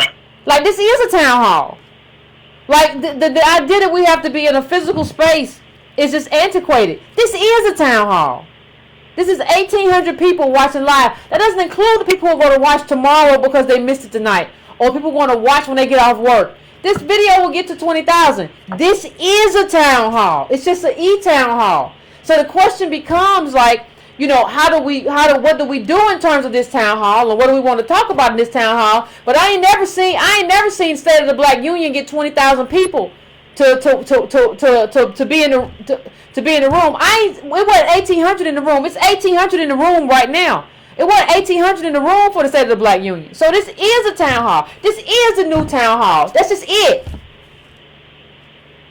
Yeah, and I think what I was doing was kind of thinking, like, well, how do we get our people together, bring the best of our minds together so we can touch on all the different areas and aspects of our community and kind of do something like that. But I agree with you. It is a town hall. Yeah, so what we need to talk about is how do we organize. We can talk about, you know, like I said, I'm having the website revamped, and so put a forum on there and whatever. We can talk about how do we organize the town hall. How do we set agendas for the town hall? But this is the town hall. You know what I mean? Like, we just have to figure out how do we use the town hall now in a way that is beneficial in these kind of local arenas, right? That's what we have to do. Like, we have to figure out now, this is we have everybody in the room. You know, we have a lot of people in the room, more than they had. How do we use these people now? But, like, this is the town hall. Yeah.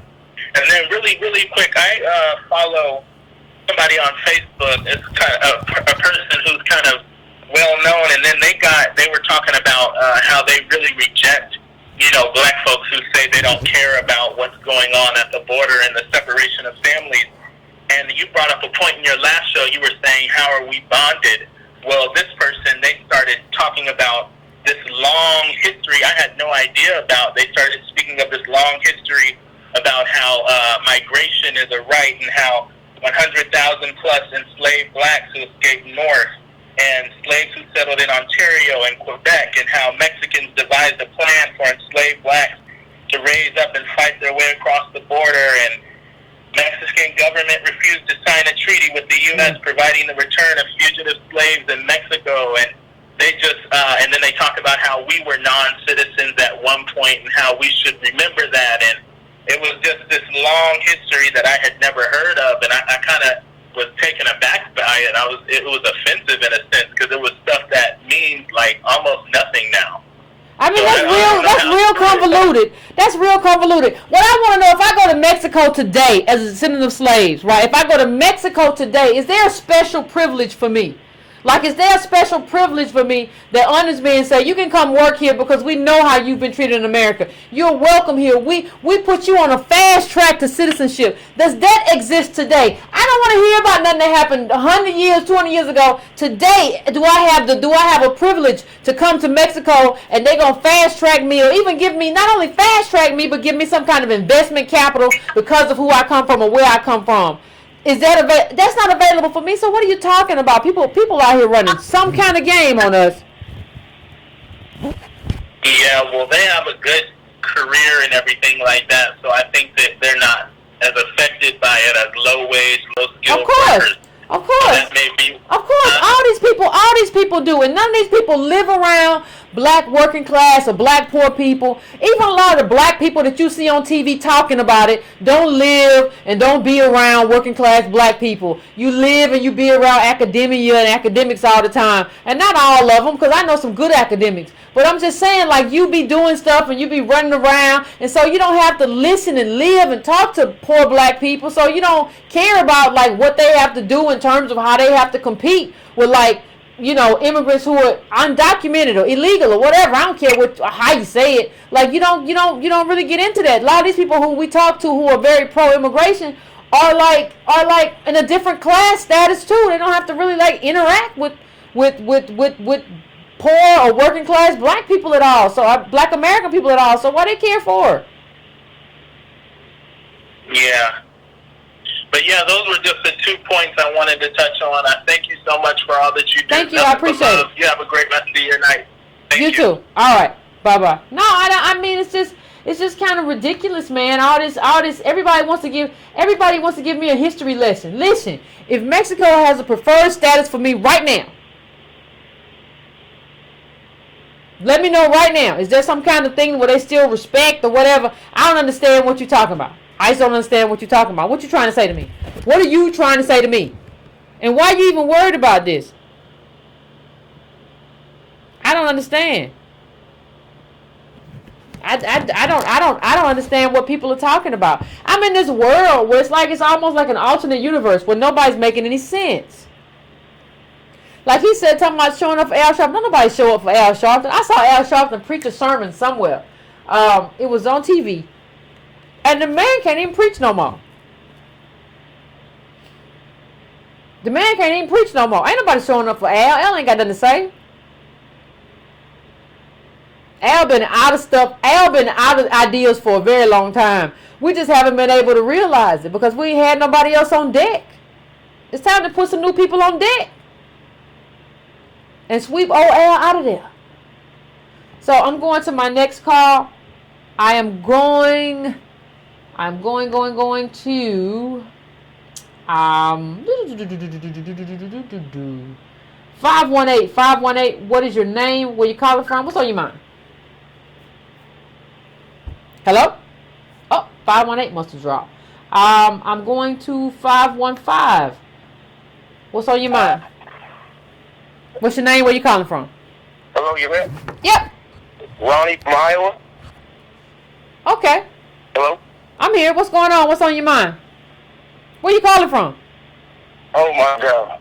Iowa. Oh, okay, Iowa. That's interesting. You right. And it's only 3% black here.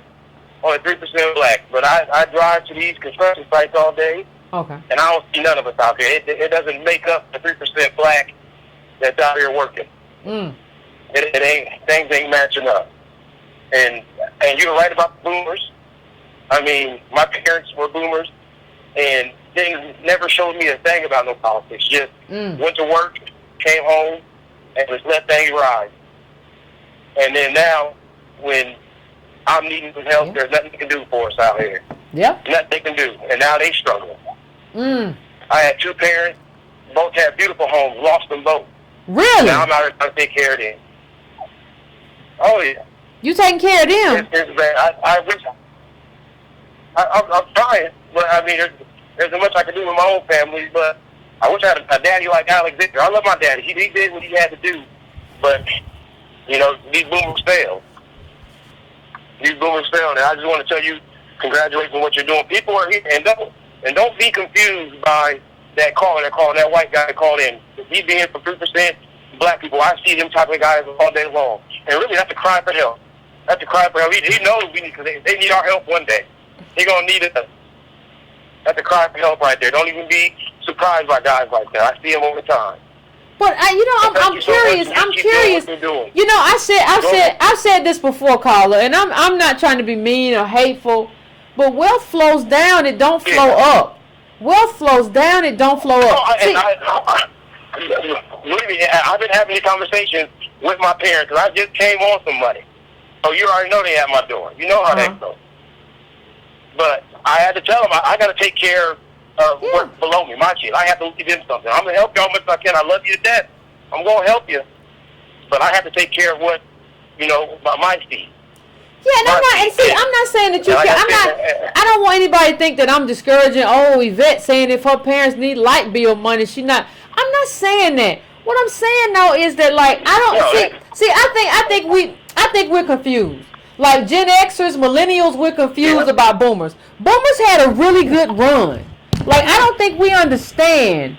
They never learn how to count and have no idea about wealth calcification. They don't have any idea about what's happening, but they had a really good run in terms of they had regular jobs and they could go to job 8 hour a day and they got what they need, a promised Social Security. Like I don't think we understand. Like they tell us we marched with King and got hit in the head with 45 rocks, but I don't think we understand. For most of them, that wasn't their life, and they had a really good run at it. And so, like, okay, no wealth flows down, but you want wealth now to start flowing up. And I understand what the caller is saying. I can do what I can do. I can do what I can do, but I cannot do what I cannot do. And so, like, what I'm saying is just like not saying that you can never help, but don't be guilted into like this thing in terms like you have to now have two families. You got to take care of that family, your mom and them, and then you got to take care of your wife and your kids. Like that's a recipe for mental illness. Yeah, and one more thing, just on the immigration thing. Sure, go ahead. I work in construction. Every day I pull up to these plants. We're building new Facebook. We're building Apple plants here in Iowa. I mean, these big. I pull up to these plants. There ain't no black folks out there. None of them out there. But I do see one. It'd be an African, and I'd be happy to see him. As soon as I say what's up, he shut me down like it ain't nothing. Hey, you ain't here. I'm with you, brother. Like, he shut me down. How he shut you down? Okay, well, damn. How we shut you down, bro? Like it ain't nothing. I seen a foreign sister today, and I went to go say hi to her. Shut me, didn't even know English. I'm like, and I drive around the corner and see a bunch of brothers, my people, DOS, on the damn corners. Like this could be. I'm like, ain't this a bitch? Thank you so much. Thank you. No, I appreciate it. Thank you. I appreciate you calling in. Yeah, that's the life. That's the life. But we made it feel like. But when you get on TV. It's all solidarity. It's all, well, we in it together. Ain't we in it together? I don't understand, Yvette, why you being so divisive. Why are you being so divisive? Because you know that we all in it together. Now, that ain't what it looked like on the street. I don't know what everybody's saying, but that ain't what it looked like where I am. That's not what it looks like. And let me just put this chart up again when I'm trying to express like boomers and like just keep this chart in your back pocket. Please just keep this chart in your back pocket. I just want you to look at this. Like you have to understand where boomers were in terms of what was happening in America, the growth in America, and you have to understand that like where we are. See that little circle at the end? That's where we are. You see that little circle? Like I don't think enough of us like understand like what's really like we don't understand what's going on with this life. We really don't. It's like let me take a couple more calls. I'm going to 443. What's your name? Where you calling from? What's on your mind? Hey, Yvette, this is Trayvon from Baltimore. How you doing? What's going on? Not much. This is a dark day. Yeah, everything that we just discussed, I've been thinking about all damn day. And just right now, I want to think about what do you think the future election is going to look like? I honestly believe that Trump, he's not just a solid shot. Like, I think he right now is, for the next 8 years, he's ours. And I think he is going to be. I don't think that we have anything sufficient. I think your time is coming. I think the time of finding answers for this moment that we're in is coming. But I don't think we're going to have the answers quick enough for this next election. Wow. I mean, so do you think? I just want to get what the take from you. Do you think that it's going to be one of these identity politics Democrats, or they're going to try to run some kind of status quo, just old school, like, white male? You think, like, what do you think is going to be the contenders against Donald Trump? Well, I think Gillibrand might run, and she's been saying a lot of the right things. Whether or not she means them or whatever, I don't know. But I think she might run, and she's been saying a lot of good stuff. So I think Gillibrand, was out of New York. I think she might take up that mantle. That's the only person that I see. I hope Cory Booker don't run. Stay home, sir, please. So, but that's the only person I see on the horizon who I think is amping up their rhetoric in a way that they think they can take on Trump. Now, whether or not she can do that, I don't know. But I'm saying that's the only person I see who is building up a rhetorical, weaponizing her rhetoric, a rhetorical warehouse of things to use against Trump right now. Who I'm like, okay, that's interesting. And it was Hillary Clinton, so I think the woman now is going to be Gillibrand. So but I don't know what that's going to look like. I don't know what that's going to. I haven't looked at it close enough. I haven't looked at her close enough just yet. I've been so focused on Trump to really figure out what that would look like for her. I'm going to have to do my own research now, too. Thank you for this. No problem. I think now it's just... Somebody said Gillibrand is trash. Somebody in the comments said Gillibrand is trash. Oh, I love you, Breaking Brown fam. Go on, I'm sorry. No, I think that we're just going to have to come to deal with the fact that we're going to have to fight pretty much every single battle of the 20th century all over again. Like, it looks like it's coming down to that. It's like I think so. We're going backwards, and we're going to have to... And we're going to hit a point where it is going to be the darkest time. This is going to be like midnight. It's midnight. It's midnight in Black America. Man, I'm just saying we have to, like, I think this is it. We're at a pivotal time right now, and I just, what happened with Occupy, how they got crushed, and the expansion of executive powers that just happened just over the past decade. It's just, I just hope that we have enough to get past not just the physical force, but the overall propaganda. There's just the cloud of misinformation out there. I just hope that we do get past that point. But thank you. Thank you. No, thank you, caller. Thank you. I will continue to support you and Tone, and I appreciate it all the way through. Thank you. I appreciate it, caller. Yeah, I hope we do, but I think we are going to have to relitigate all that stuff. I think that's where we are. I think we're at a place we're going to have to relitigate everything.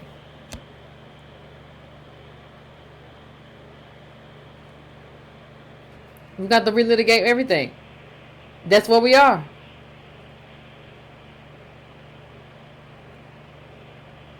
And there's nothing we can do about it. There's nothing we can do about it. Like, if it's like you didn't protect you. It's like we're at a point where, okay, you didn't protect what you had.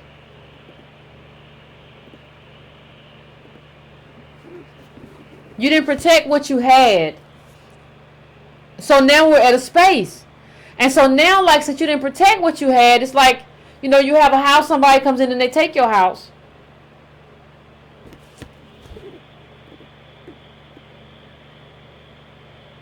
And that's where you are.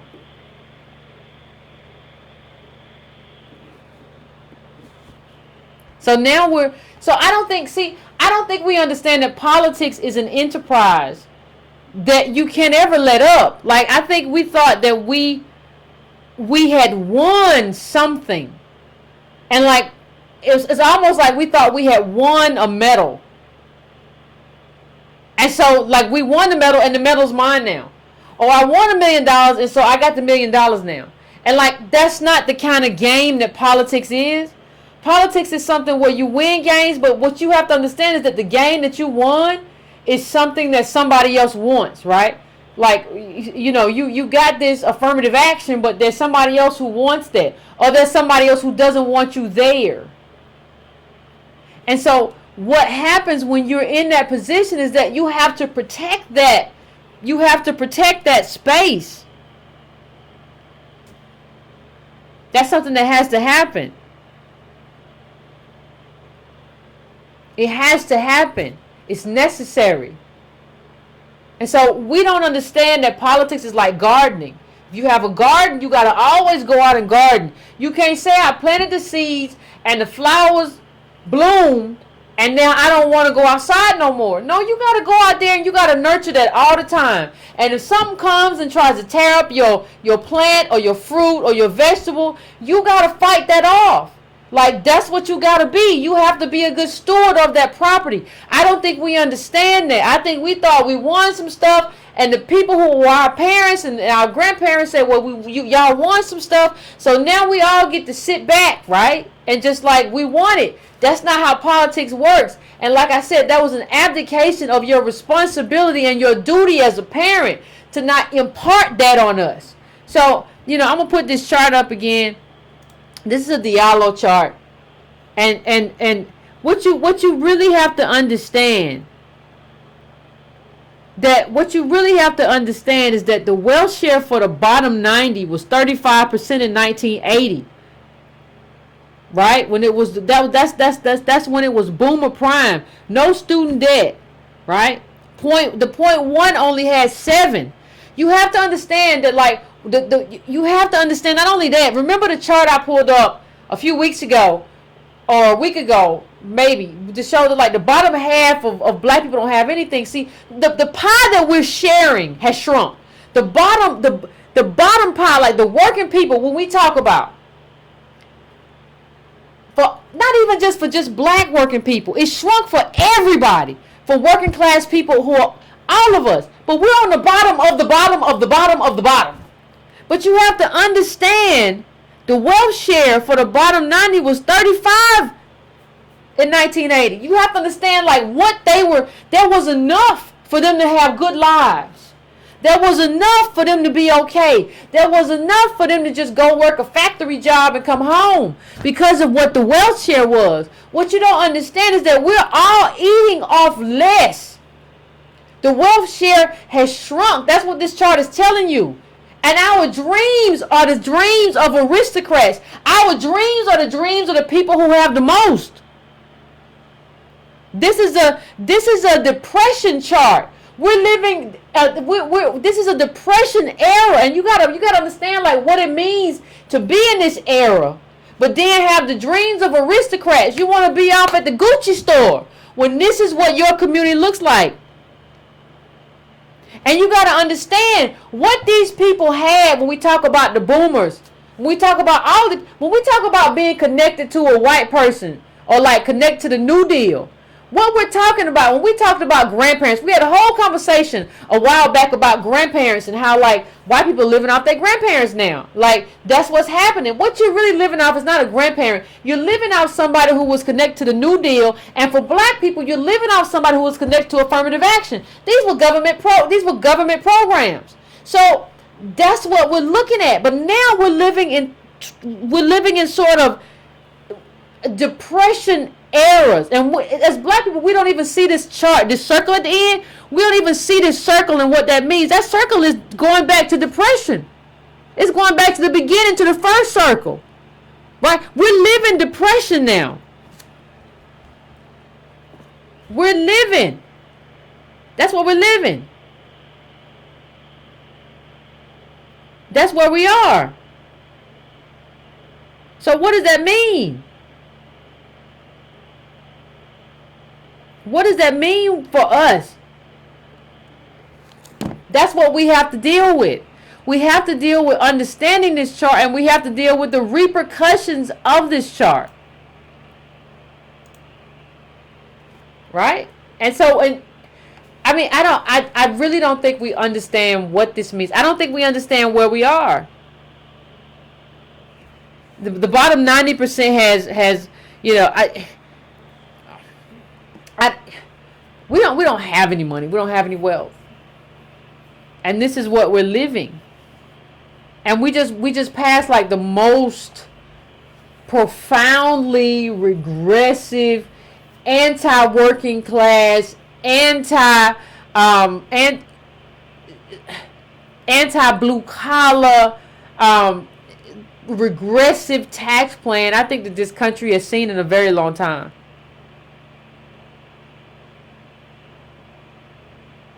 So this is midnight. This is what midnight looks like. Everybody's saying like we're going to renew this and we're going to renew Black Wall Street. No, this is midnight. This is what midnight looks like. I don't know what to tell everybody, but this is midnight. It is what it is. The bottom 80% of blacks are living on 0.25% of the American wealth. Let me say that one more time. The bottom 80% of blacks are living on 0.25% of America's wealth. 0.25%. 0.25%? Like, do you understand forget about what's possible. Do you understand everything that's not possible with that? Do you understand that college ain't possible? I don't care whether you're talking Harvard or Howard, it's not possible. Do you understand the limitations of those numbers? I don't think we do. But we're at the 2-hour mark. I'm going to take the last call. I'm going to take 313-313. What's your name? Where you calling from? Hey, Yvette. This is Mark calling from Detroit. Hey, listen. I may sound old, but I'm not that old. I was raised by Depression-era black folks. Okay. I know what the struggle's all about. Okay. What's about to happen here in the struggle? So, it ain't the end of it all. But I got 9 presidents under my belt. I remember life before Reagan. And things was a struggle after Reagan when crack hit. And when crack hit, it kind of took the wind out of the sails for black activism. And that's why things didn't pan out for black politics. Mm-hmm. Had that never did, it would have been a different story. Okay. So when I hear you, say the president didn't do all he could do, Obama, I'm reminded of the what he was there for. He was there to be a place hitter until things get put in proper order. I mean, keep in mind that the economy just collapsed on us. The world was thought it was about to come to an end, like the same thing in the 1920s. And folks just wanted somebody in that spot to get things get settled down. Obama came along and he filled that position. So he was the president we could afford in this country. Keep in mind, we keep forgetting this is a white supremacist nation. We ain't getting nobody too radical. We ain't getting we couldn't even get a Martin Luther King type of president. You can maybe forget a Jesse Jackson type of president. We got what white people was comfortable with, and he did what he had to do, and he moved on. Now we got to, work with what's coming forward now. And how we do that, I do not know. But I know it ain't as bad as it was in the 80s. I definitely know it ain't going to get as bad as it was when my grandparents was alive back in the 30s and the 40s. So, What do you mean it's not going to get as bad? What makes you that sure? What makes you sure that it's not going to get as bad? You don't think you can end up on a plantation somewhere? I don't think this country can afford things to get that bad because there would be revolution. No, revolution by who? Revolution by who? We 14% of the population. What we gonna do? 14%, but we're almost 50 million black folks. No, that's still no. 14% is 14%. That's a lot of folk. Yeah, that's a lot of folk. But do you really think every Negro you know gonna be in the street? Like, let me tell you something. Let me just say something. Like, if you see revolt in this country, the likelihood is that it's gonna come from the right wing, and the likelihood is that they're gonna be more effective. They're gonna break away. Break away where? No, this isn't like. Understand this isn't like. Understand. You got these groups all over this country.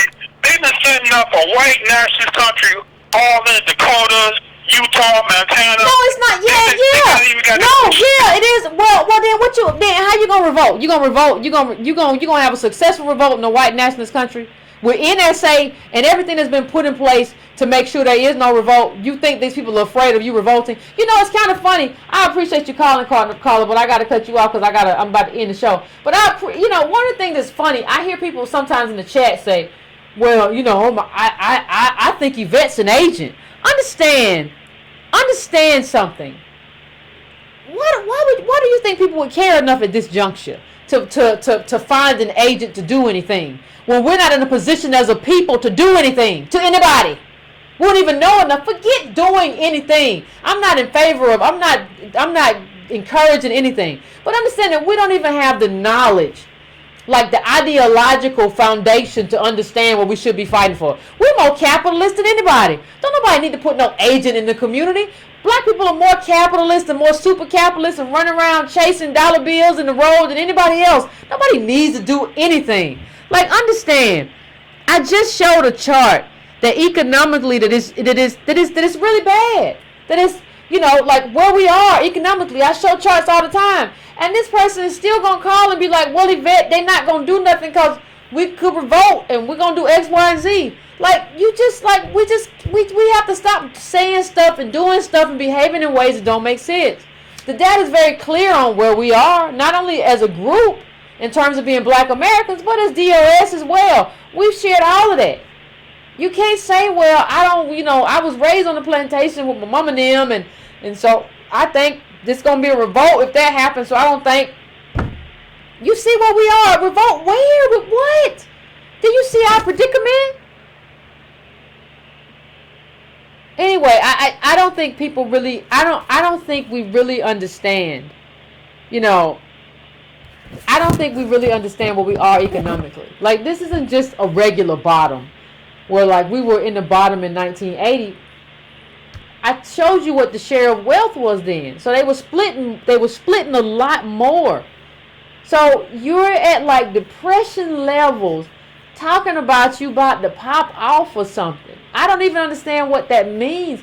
Depression level and falling. Not depression level and America's booming and we might have some kind of ascent. But depression level and falling in an economy where you're not even really needed anymore because you have invited in the people who are going to be used to replace you. I don't even understand what we're really talking about. I don't even understand what we're talking about. And the one thing that we have to do if we're going to have this conversation, we have to start having a sane conversation. Instead of just sitting around talking about revolution and who's an agent and what's going to happen and not understanding that we're falling. Like, I don't think people understand that when Byron Allen said economic genocide, regardless of what you think about him as an individual, forget all the individual stuff. Like, that's real. Like, people don't even, like, see, we see history from such a short lens. We look at life through our lifetime and maybe our parents' lifetime, and we don't realize how far history goes back and that groups actually do go extinct. Groups go extinct. If you look through our history, there have been all kinds of groups who have went extinct, and like we don't know them no more.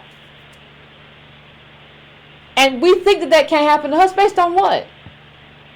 Based on what? Depression level economics and falling fast at breakneck speed. You don't think that could happen to us? We're headed towards third world America, and we're inviting in third worlders to compete with us. What do you think that looks like? What do you think the end game is? Nobody needs to hire anybody to be an agent or anything like that when this is the end game and it's playing out magnificently. Master stroke, white supremacy. You have really done a master stroke on my people.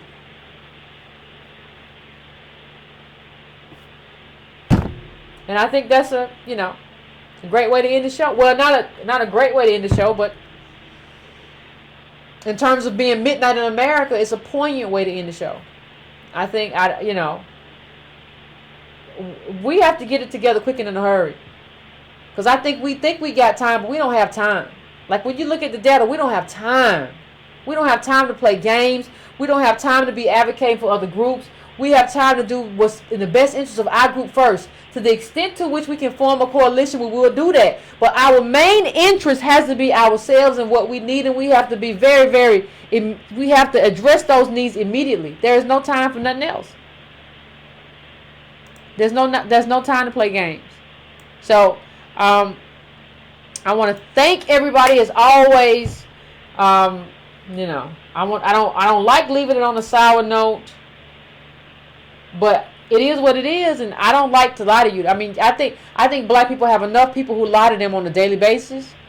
We have people who lie to us all the time, and I just don't want to ever be that person. So I want to thank everybody. You can go to Donate Brown to donate, but please like. You can go to Breaking Brown as well. Please subscribe. Please hit that bell so that you get a notification when I come on. Please go to subscribetobrown.com. And also subscribe. You can also subscribe on breakingbrown.com to the newsletter, which is $2 a month. I send it out every Sunday. So I appreciate everybody. I appreciate you. And we got some serious business we got to do. We got some serious stuff we got to think about. And, it is what it is. Talk soon. Thanks, fam.